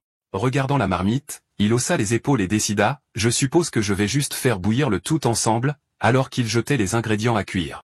Mais alors que l'odeur de sa cuisine planait sur les mandragores à proximité, leur minuscule corps tremblant, elles tressaillèrent inconfortablement en sentant l'étrange parfum. L'étrange parfum dérivait dans l'air, se frayant un chemin au-delà des arbres alors que la lumière du soleil filtrait à travers les feuilles. Le petit robot a capté l'arôme dérivant, ses capteurs tressaillant alors que de la bave coulait de sa bouche. « Odeur de cuisine », murmura-t-il, clairement attiré par la source. « Je veux en manger aussi. »« Comment » murmura-t-il, ses pas suivant la piste tout en sachant qu'il n'était pas conçu pour de tels désirs. Ses souvenirs se sont agités, reliant le parfum actuel à quelque chose d'autrefois aperçu il y a longtemps. Son corps s'est transformé parce qu'il l'a vu dans le laboratoire que les humains aiment les chiens et que les humains aident s'ils ressentent de la pitié, alors il s'est transformé en un chien d'apparence pitoyable dont une patte est blessée. Le robot a laissé échapper un doux gémissement en s'approchant. Chondu-hoon, assis à la table, jeta un coup d'œil avec une expression perplexe. Il se souvenait que cette créature mécanique le suivait depuis toujours. Alors qu'il regardait le robot, il se demandait si le robot s'était transformé en chien juste pour baisser sa garde, et fait-il semblant d'être blessé exprès, essayant de susciter de la sympathie. De ses seules actions, le MC pouvait dire qu'il ressemblait à une jeune créature, une créature qui ne comprenait pas encore grand-chose. Le petit chien aboya joyeusement, remuant la queue avec une excitation innocente. Voyant que MC fronçait les sourcils en réfléchissant, comment une créature comme celle-ci a-t-elle pu s'échapper du laboratoire et se rendre jusqu'au royaume des démons? MC regarda la nourriture et dit qu'elle semblait prête. Il demanda au petit chien s'il en voulait aussi. Le chien aboya joyeusement en réponse. Chondu-hoon ramassa ses baguettes et regarda la nourriture, tandis que le petit chien fixait avidement le bol, bavant avec des yeux pétillants. Chondu-hoon baissa les yeux sur l'étrange plat bouillonnant rempli d'ingrédients étranges et se demanda s'il devait essayer de le manger. Il s'assit à la table, mangeant dans la marmite avec ses baguettes, tandis que le petit chien grignotait joyeusement sa propre part dans une assiette à côté de lui. Alors qu'il goûtait la nourriture, ses yeux s'écarquillèrent de surprise, la saveur le submergeant. À côté de lui, le petit chien pencha la tête avec confusion, mâchant toujours, tandis que les pensées de Chondu-hoon résonnaient. Ce goût est un souvenir du passé qui a fait surface dans son esprit. Il se souvenait d'être assis sur le sol avec ses amis, tous réunis autour d'une marmite de ramen fumante. Leur visage était rempli de joie alors qu'ils riaient et discutaient. Chondu-hoon a bu bruyamment les nouilles chaudes, la sueur coulant sur son visage. Ses joues étaient rouges et de la vapeur s'élevait autour de lui alors qu'il luttait contre la chaleur, mais son expression montrait un pur plaisir. Chondu-hoon sourit doucement en goûtant les nouilles, pensant que c'était comme ça que ça avait l'habitude de goûter. À ce moment-là, il se souvint des ramen qu'il avait mangés quand il n'avait que 7 ans. Alors que le soleil se couchait derrière les montagnes, les ombres s'étiraient à travers la forêt. De l'intérieur des arbres, la faible voix de Chondu-hoon a résonné avec un seul mot, délicieux. Ensuite, Chondu-hoon se tenait les mains sur les hanches, regardant le chien. Il lui a dit que s'il avait fini de manger, il pouvait partir car il devait nettoyer. Le chien s'est alors retourné et a commencé à s'éloigner en boitant sur une patte, voyant que Chondu-hoon a souligné que le chien boitait sur sa patte gauche plus tôt. Le chien se figea sous le choc, réalisant qu'il avait été attrapé. Avec un regard penaud, il a rapidement changé la patte sur laquelle il boitait et s'est éloigné tandis que Chondu-hoon regardait avec un sourire entendu. Ensuite, Chondu est allé à une cascade. Après avoir fini de faire la vaisselle, il se demanda s'il devait commencer la lessive ensuite. Alors qu'il frottait les vêtements près de l'eau, il pensa qu'il n'avait pas de bons souvenirs en ce qui concernait le pollen. Pourtant, il savait qu'il ne pouvait pas continuer à vivre uniquement dans des vêtements en cuir pour toujours. Avec un petit soupir, il se rappela qu'il n'était pas un homme des cavernes. Il pensa attentivement que s'il frappait les vêtements trop fort avec le bâton, ils pourraient se déchirer. Il décida donc de frapper doucement tout en les lavant. Mais malgré sa pensée antérieure d'être doux, il a fini par frapper les vêtements avec un peu trop de force. Le sol s'est fissuré, des roches ont volé et l'impact a secoué la berge, le laissant choqué par ce qui venait de se passer. Le bâton a claqué dans le sol avec une force écrasante, laissant des fissures et des débris éparpillés partout. Il fixa silencieusement la destruction, sans voix devant sa propre force. Il s'éclaircit la gorge et essaya de rester calme. Bien qu'un vêtement ait été détruit, il s'assura que tout allait bien car il en restait encore un. Mais il plissa les yeux et regarda sur le côté avec confusion. Cette fois, ce petit robot avait changé de forme en un rocher. Il se demanda pourquoi ce petit robot continuait de le suivre partout. Il se souvenait que pendant qu'il mangeait des ramen et lavait la vaisselle ensuite, l'étrange petit robot est réapparu, flottant à proximité comme s'il l'observait. Même quand il s'arrêtait pour admirer les fleurs qui ressemblaient à du forsythia, le petit robot est réapparu une fois de plus. Il a changé de forme et s'est rapproché, mais il n'a jamais rien fait de spécial, il a juste suivi silencieusement. Le petit robot, déguisé en bûche, se figea soudain de surprise quand une abeille vola près de son visage, le faisant sursauter avec de grands yeux. Il paniqua lorsqu'une abeille bourdonna près de lui. Terrifié, il a crié « Abeille !» et s'est enfui aussi vite qu'il le pouvait, clairement effrayé par le minuscule insecte. Le petit robot a crié qu'il détestait les abeilles. En regardant sa réaction, il semblait que son âge mental n'était pas supérieur à celui d'un enfant de moins de 5 ans. Le petit robot parlait d'une manière mécanique et maladroite, ses mots étant rigides et artificiels, indiquant clairement qu'il n'était pas pleinement développé dans sa façon de communiquer. Shondu réalisa que le jeune chimère avait été forcé de se faire injecter des connaissances. À cause de cela, il a montré un comportement maladroit et des réactions étranges, qui étaient des effets secondaires courants chez les jeunes chimères. Cheyenne regarda les fleurs et commenta, bien qu'un peu maladroitement, que les fleurs de forsythia étaient jolies. Il a agi comme s'il ne voyait pas le petit robot. Le petit robot a jeté un coup d'œil de derrière les fleurs, regardant timidement. Puis quelque chose plus tard, Shondo laissa échapper un soupir, réalisant que faire la lessive était plus difficile qu'il ne s'y attendait. Pourtant, il tenait la chemise propre et brillante avec un petit sentiment d'accomplissement. Il regarda la chemise fraîchement lavée dans ses mains et se sentit soulagé. Au moins, il avait réussi à sauver celui-ci. Il remarqua que la chemise semblait un peu trop petite pour qu'il la porte. Comme il l'avait lavée si soigneusement, cela semblait être du gaspillage. Décidant de ne pas la jeter, il l'accrocha sur le côté. Puis il pensa qu'il était temps d'aller voir les mandragores. Pendant qu'il allait les voir, le petit robot, déguisé en rocher, restait silencieux, seuls ses yeux brillants montrant un signe de vie. Le petit robot attrapa la chemise mouillée, pensant que puisque l'homme portait des vêtements, il devrait aussi. Le petit robot mit la chemise mouillée et dit fièrement qu'il portait aussi des vêtements, essayant d'imiter l'homme. Le petit robot déclarant joyeusement qu'il lui appartenait maintenant. Il se tenait fièrement, rayonnant d'excitation. Une lumière dorée entourait la créature alors que sa forme commençait à changer. Des cheveux bruns brillants et ondulés apparurent, brillant magnifiquement dans la transformation. La lumière dorée continua de briller pendant que la transformation se poursuivait. De l'intérieur des vêtements brillants, une main humaine apparut, serrée fermement en un point. La transformation était complète. Le petit robot se tenait maintenant sous une forme humaine complète, avec de longs cheveux bruns flottant derrière et les poings reposant fièrement sur ses hanches. Il se sentait parfait, comme si cette forme était son vrai moi. D'un autre côté, Shondu regardait les petites mandragores avec inquiétude. Elles continuaient d'agir faiblement, leurs feuilles tombant comme si elles se flétrissaient. Leurs racines semblaient également sèches, ce qui lui faisait se demander pourquoi elles finissaient toujours comme ça. Il trouva cela étrange car il était sûr d'avoir arraché toutes les mauvaises herbes lors de la préparation du champ. Tout en travaillant, il remarqua soudain quelque chose d'inhabituel et marmonna « Qu'est-ce que c'est ?» Alors qu'il labourait le sol, toutes sortes de choses commencèrent à sortir de terre. Il réalisa qu'il aurait dû être plus doux en travaillant à travers cela. Choqué, il pensa à la façon dont il avait failli blesser les petites mandragores par erreur. Il pensa à faire un vrai jardin potager à cet endroit. Estimant la taille, il se demanda si une zone aussi grande que sa maison suffirait. Juste à ce moment-là, il remarqua quelque chose apparaître derrière lui. Il se retourna et vit une jeune fille avec de longs cheveux flottants qui jetait un coup d'œil timidement derrière un arbre. Ses yeux dorés brillants s'écarquillèrent de curiosité alors qu'elle saluait doucement « Bonjour ». Chaehandu eut l'air surpris, reconnaissant immédiatement que c'était le petit robot. Il pensa « Cette fois, c'est une fille. Est-ce qu'elle me parle enfin ?» Se reprenant, il répondit doucement « Oui, bonjour ». La petite fille regarda la maison en bois avec hésitation et demanda doucement si elle lui appartenait. Chaillon répondit simplement avec un calme « Oui ». La petite fille demanda nerveusement s'il était originaire de la région. En entendant sa question, Shondo sourit légèrement et pensa s'il devait la taquiner un peu. Shondo dit oui et lui demanda à quelle tribu elle appartenait. Surprise et nerveuse, la petite fille balbutia, répétant le mot tribu avec confusion. La fille pointa nerveusement au loin, affirmant qu'elle venait d'au-delà de la cascade, un endroit très éloigné qu'il ne pourrait pas trouver. Shondo réfléchit un instant et demanda si elle était de la tribu des noix de coco puisqu'il vivait près de la cascade. La fille acquiesça rapidement, confuse mais déterminée, et insista sur le fait qu'il avait raison. Elle affirma qu'elle venait de la tribu des noix de coco. Shaehandu remarqua la tenue et souligna qu'elle ressemblait à la sienne. La fille expliqua rapidement, confuse, que dans sa tribu, quiconque ramasse quelque chose le possède, donc les vêtements étaient à elle maintenant. Shondo, amusé, acquiesça simplement et lui dit qu'elle pouvait les garder. La fille laissa échapper un joyeux cri. Shondo demanda à la fille ce qui avait amené quelqu'un de la tribu des noix de coco à cet endroit. La fille, l'air nerveuse, admit qu'elle avait été expulsée de sa tribu. Puis, rassemblant son courage, elle dit qu'elle avait une requête à lui faire. La fille cria nerveusement, le visage rouge de détermination. « Je veux vivre ici aussi. S'il vous plaît, j'espère que vous me laisserez rester. » Elle baissa profondément la tête, montrant son désespoir alors que Shondo la regardait avec surprise.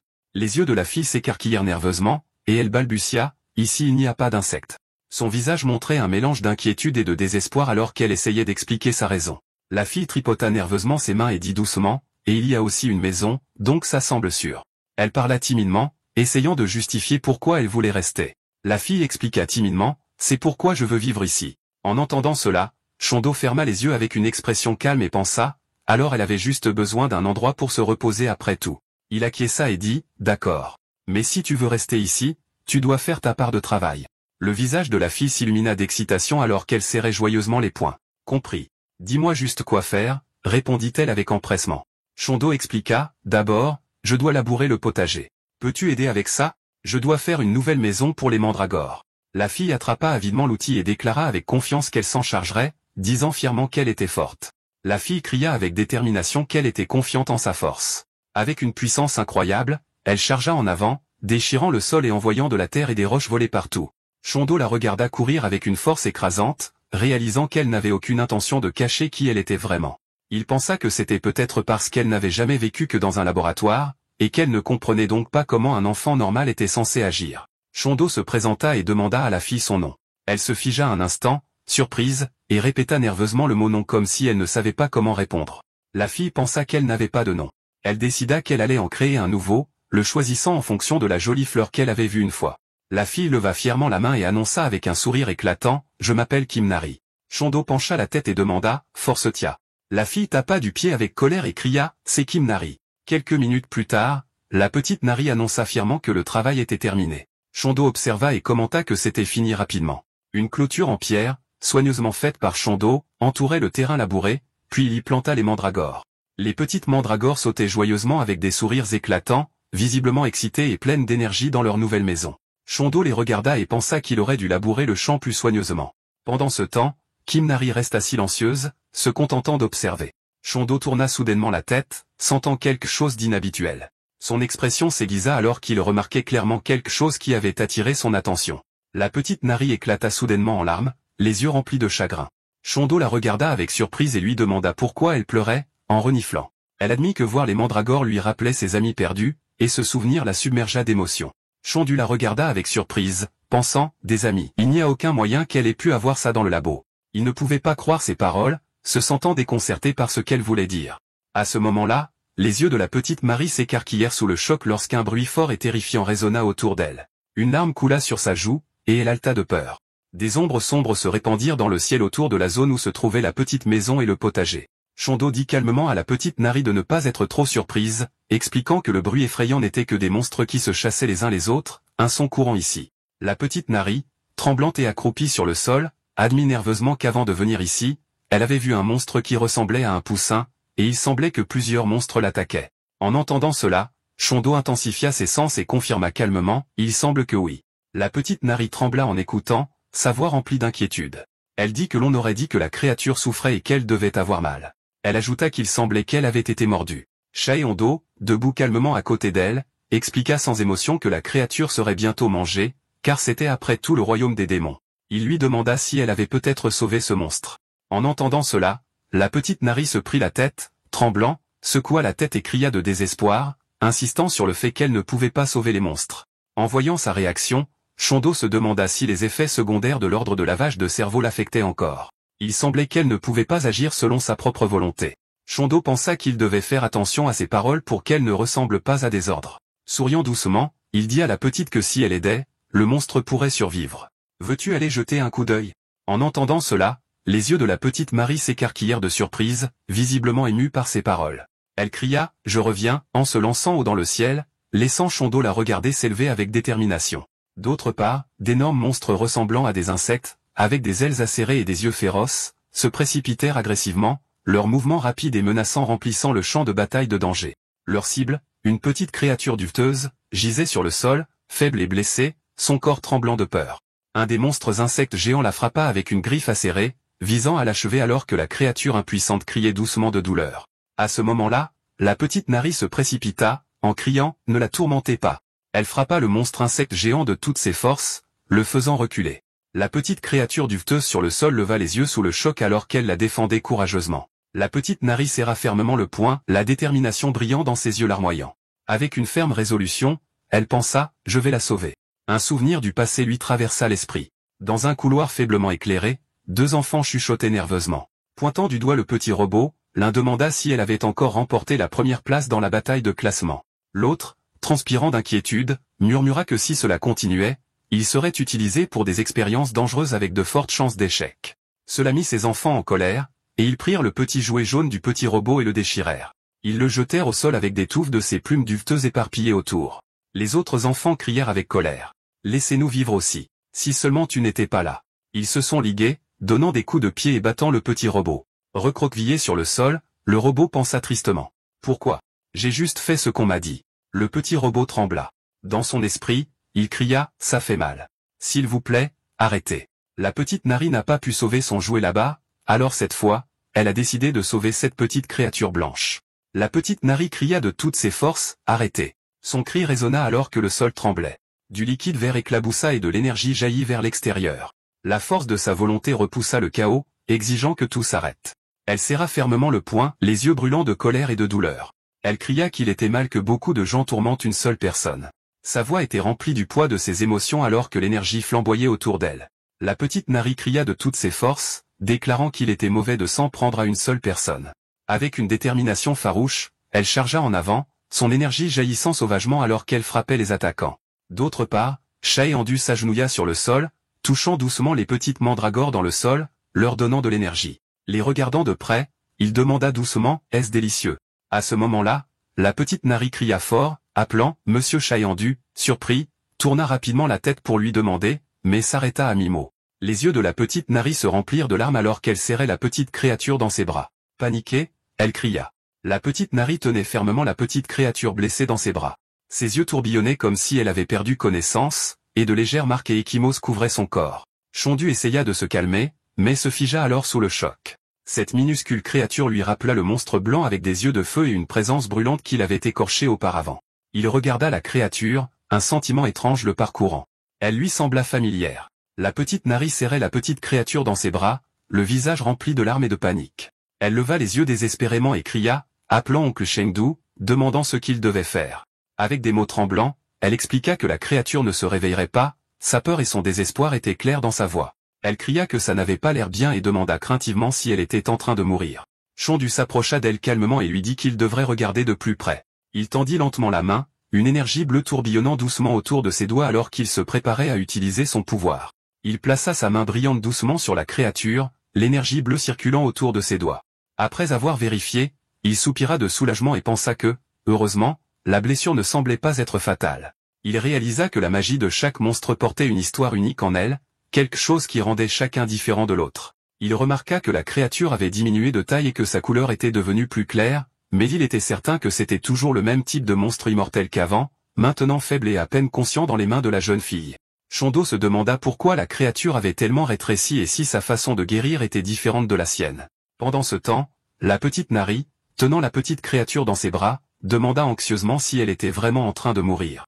Shondo expliqua que la créature n'était pas en train de mourir mais simplement mal nourrie. Il nota qu'elle avait diminué parce qu'elle n'avait pas pu obtenir assez de nourriture. La petite Nari répéta le mot mal nourri avec surprise, essayant de comprendre. Kyundo expliqua qu'il avait donné de la mana à la créature, donc si on la laissait tranquille, elle se rétablirait d'elle-même.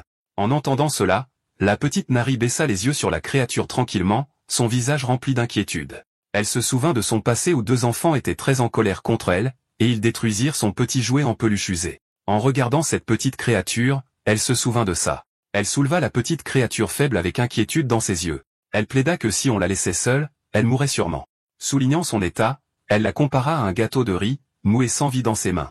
La petite Nari serra la petite créature contre sa poitrine, ses yeux remplis de détermination. Elle demanda si elle pouvait l'élever, disant qu'elle voulait s'en occuper. Nerveusement, elle promit qu'elle l'entraînerait correctement et la nourrirait bien aussi. Sa voix trembla alors qu'elle demandait si ça irait. Chondu avec un sourire calme et remarqua que la créature pourrait devenir assez grande à l'avenir. La petite Nari insista rapidement qu'elle ne nourrirait la créature qu'un peu. Chondu lui permit alors de faire comme elle le souhaitait. En entendant cela, les yeux de la petite Nari s'illuminèrent de joie, et elle demanda avec incrédulité s'il le pensait vraiment. Chondo dit oui et suggéra qu'elle pourrait laisser la créature se promener dans la cour et même garder la maison. Alors qu'il parlait soudain, la petite créature ouvrit lentement les yeux, semblant faible et confuse. D'une voix hébétée, elle se demanda « Où suis-je ?» Et la prochaine petite créature sursauta soudainement sous le choc en remarquant Chaehandu debout devant. Les yeux de la petite créature s'écarquillèrent d'alarme en reconnaissant l'hymne. D'une voix tremblante, elle pensa « C'est celui qui a pris ma peau ». À l'époque, en entendant la voix de la créature, la petite Nari baissa les yeux. Ses yeux s'illuminèrent d'excitation alors qu'elle étreignait étroitement la petite créature. Pendant ce temps, le visage de la créature se tordit de peur et de choc, la sueur coulant alors qu'elle réalisait le danger dans lequel elle se trouvait. La petite Nari souleva la créature ronde haut dans les airs avec excitation, criant qu'elle était réveillée et faisant même des bruits de tourterelle. Pendant ce temps, la créature, transpirant nerveusement, était choquée et confuse. Se demandant pourquoi une fille était dans le monde des démons, la petite Nari serra la petite créature dans ses bras avec des cœurs dans ses yeux, criant joyeusement qu'elle était enfin vivante. La créature, cependant, se débattait et suppliait qu'on la lâche. Chondo, regardant cette scène se dérouler, avait l'air confus. La petite créature cria avec colère, exigeant qu'on la lâche. En entendant cela, les yeux de Chondo s'écarquillèrent de surprise en réalisant qu'il pouvait réellement comprendre ce que disait la créature, puis quelque chose plus tard, la petite Nari annonça fièrement que le traitement de la petite créature était terminé. La créature ronde, maintenant étroitement enveloppée dans des bandages, grogna de frustration, disant qu'elle ne pouvait plus bouger du tout. Avec de l'excitation pétillant dans ses yeux, la petite Nari regarda son oncle et lui dit qu'elle avait déjà choisi un nom pour elle. La petite créature cria avec colère pour qu'on la lâche. Ignorant ses protestations, la petite Nari suggéra joyeusement de l'appeler Kou car elle émettait des sons de roucoulement comme un pigeon. Chondo, portant de lourdes bûches sur son épaule, regarda et dit simplement que le nom n'était pas mauvais. La petite créature se plaignit avec colère d'être nommée sans permission. Elle leur rappela qu'elle avait déjà son propre nom. La petite Nari, cependant, la regarda simplement avec curiosité, impassible face à sa protestation. Elle versa un seau d'eau sur la petite créature, pensant qu'elle avait soif parce qu'elle n'arrêtait pas de faire du bruit. Elle pensait que lui donner plus d'eau l'aiderait à arrêter de pleurer, mais la petite Nari paniqua en voyant la créature gonfler comme un poisson globe et demanda à son oncle quoi faire. La petite créature supplia faiblement que l'eau s'arrête. En regardant cela, Chondo réalisa que Nari ne comprenait pas la langue de cette créature. Il lui dit calmement que la créature avait déjà eu assez d'eau. La petite Nari réalisa soudainement que la créature avait peut-être faim. Avec excitation, elle cria qu'elle allait chercher de la nourriture pour elle et s'enfuir rapidement. Après son départ, Chondo remarqua que de nombreuses petites tâches s'accumulaient. Pour rester organisé, il décida qu'il serait préférable de construire une armoire de rangement. Il mesura les bûches et pensa que l'armoire devrait avoir à peu près cette taille. Il n'avait pas besoin d'être trop grand, juste assez pour servir son objectif. Avec sa lame à main, il essaie de couper la bûche, mais elle se brisa en morceaux, faisant que Chondo s'arrêta de surprise, ne s'attendant pas à ce qu'elle coupe si facilement. Il se tenait perplexe et marmonna, se demandant ce qui n'avait pas fonctionné. Puisqu'il l'avait construit de la même manière qu'il avait fabriqué la table et la chaise, la petite créature, enveloppée dans des bandages, claqua sa langue et expliqua que le bois était différent. Elle souligna que celui devant lui était du bois tendre, facile à casser. En entendant cela, Chondo réalisa que la résistance du bois variait selon le type et posa des questions à ce sujet. La créature surprise, dit que c'était évident, et ne pouvait pas croire qu'il ne le savait pas. Curieux, Chondo demanda alors quel bois de couleur était le plus solide. La créature commença avec assurance à dire que le bois le plus solide était évidemment le rouge, mais elle se figea soudainement sous le choc, ses yeux s'écarquillant de surprise. La créature paniqua et demanda si l'homme venait de comprendre ce qu'elle avait dit. Chondo, plongé dans ses pensées, marmonna à propos du séquoia. L'ignorant, la créature devint prudente et pensa que même si cela semblait impossible, elle devrait essayer au cas où. Avec des yeux brillants, elle décida de tenter de lire dans l'esprit de l'homme. La créature activa sa capacité, et une lumière brillante l'entoura. Elle utilisa la télépathie pour lire les pensées directement. Mais la puissance de chimère de Chondo s'activa et parcourut toute la forêt avec attention. Mais peu importe ses efforts, il ne pouvait voir aucun séquoia. Il se demandait si le séquoia ne pouvait pousser que dans un endroit différent. Pendant ce temps, la petite créature était choquée. Réalisant que Chondo avait instantanément bloqué sa télépathie, elle pensa qu'il avait fait bien plus que simplement bloquer. Elle demanda nerveusement, incrédule, si Chondu pouvait réellement entendre ses pensées. Chondu expliqua que ce n'était pas exactement comme entendre une voix. Au lieu de cela, les mots apparaissaient simplement dans son esprit. Puis, avec un regard sérieux, il ajouta qu'il y avait quelque chose d'encore plus important à discuter. Il souligna qu'il était encore plus étrange pour un monstre de comprendre le langage humain. La petite créature se figea, surprise, et balbutia. Voyant son hésitation, Shondo réalisa que la créature devait être l'un des rares monstres intelligents qui naissent contre toute attente. Bien qu'il ait déjà entendu parler de tels êtres, c'était la première fois qu'il en voyait un en personne. Il regarda attentivement et demanda calmement s'ils s'étaient déjà rencontrés. La créature répondit oui et admit qu'elle avait vraiment voulu le revoir. Surpris, Chondu demanda pourquoi elle ressentait cela. La créature dit que peu importe pourquoi, mais Chondu lui avait sauvé la vie. À cause de cela, elle voulait le rembourser et l'aider s'ils se rencontraient à nouveau. En entendant cela, Chondu réalisa qu'à l'époque, il avait enlevé le poison, ce qui avait permis au noyau immortel de la créature de survivre. C'est pourquoi elle avait réussi à vivre. Il demanda si la créature pouvait l'aider maintenant. Surprise, la petite créature répondit nerveusement, demandant s'il voulait dire à ce moment précis. L'œil de la petite créature s'agrandit, montrant sa nervosité et son hésitation face à la demande de Chondu, mais la petite créature accepta avec détermination. Elle déploya ses ailes et déclara qu'elle guiderait Chondu vers l'endroit où poussaient les arbres rouges. Pendant ce temps, à l'intérieur de la forêt, la petite Nari qui va chercher de la nourriture pour les petites créatures cria de peur, courant désespérément alors que des boules de feu brûlaient derrière elle. Les larmes aux yeux, elle criait de s'en aller, criant qu'elle détestait le laboratoire. La petite Nari courut alors que les flammes brûlaient derrière elle. Les larmes coulaient sur son visage alors qu'elle criait de douleur, criant qu'il faisait trop chaud, tomba soudainement face contre terre, et cette boule de feu frappa le mur en face, et une explosion massive éclata devant elle, des flammes et des débris se dispersant partout. Voyant que la petite Nari tremblait de peur, les larmes coulant sur son visage. Elle pensait que le laboratoire était venu la capturer. La panique envahit son esprit alors qu'elle pleurait, terrifiée par les flammes, admettant qu'elle détestait le feu plus que tout. D'un autre côté, une personne tenait un appareil montrant un radar avec un point rouge. En l'observant attentivement, ils confirmèrent sans aucun doute qu'elle était la créature mécanique, celle capable de changer librement de forme. Un grand homme aux cheveux longs traversa calmement les flammes déchaînées, son expression froide et sérieuse. Le feu l'entourait, mais il semblait complètement impassible, tenant une énergie brûlante dans sa main alors qu'il avançait avec autorité. L'homme regarda devant lui avec une expression froide et sérieuse. Entouré de flammes, il admit en lui-même que ce n'était pas bien d'attaquer un enfant, mais il était prêt à le faire quand même. Les yeux de l'homme brûlaient de détermination alors que les flammes tourbillonnaient dans sa main. Il cria avec véhémence, expliquant que sa vie était en jeu. Espérant que l'enfant comprendrait pourquoi il devait se battre, l'homme avança sa main, libérant une vague massive de feu. Les flammes rugissaient violemment, se précipitant vers la petite Nari, qui avait l'air minuscule et impuissante au loin. L'homme cria que c'était la fin alors que les flammes se précipitaient vers l'avant.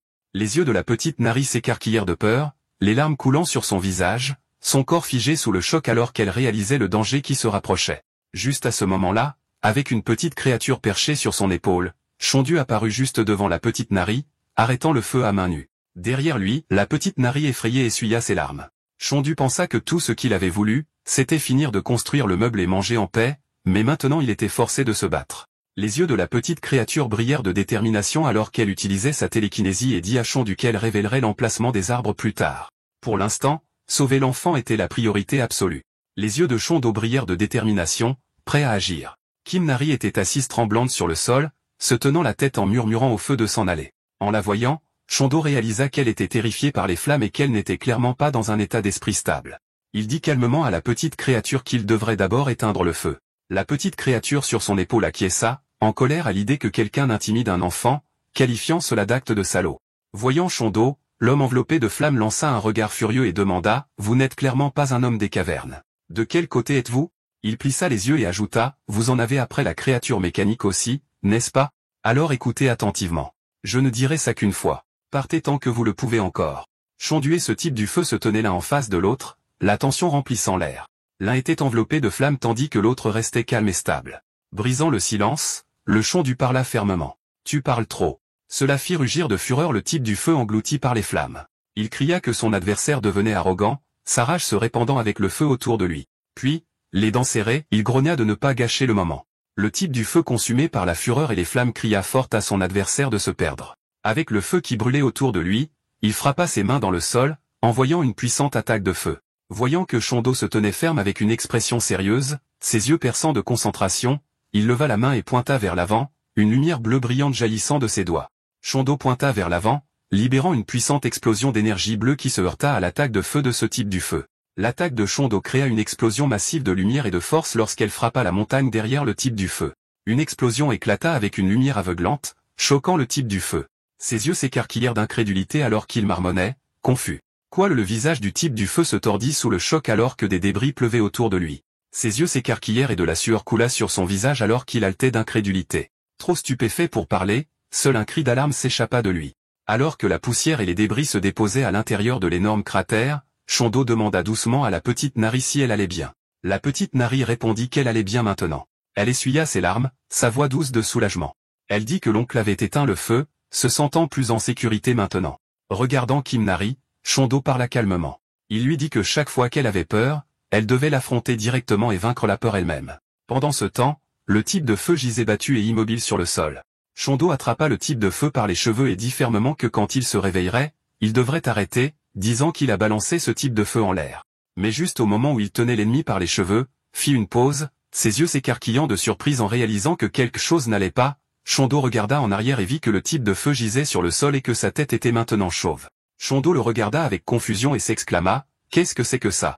D'accord, c'est la fin de l'histoire. Merci d'avoir regardé. À la prochaine.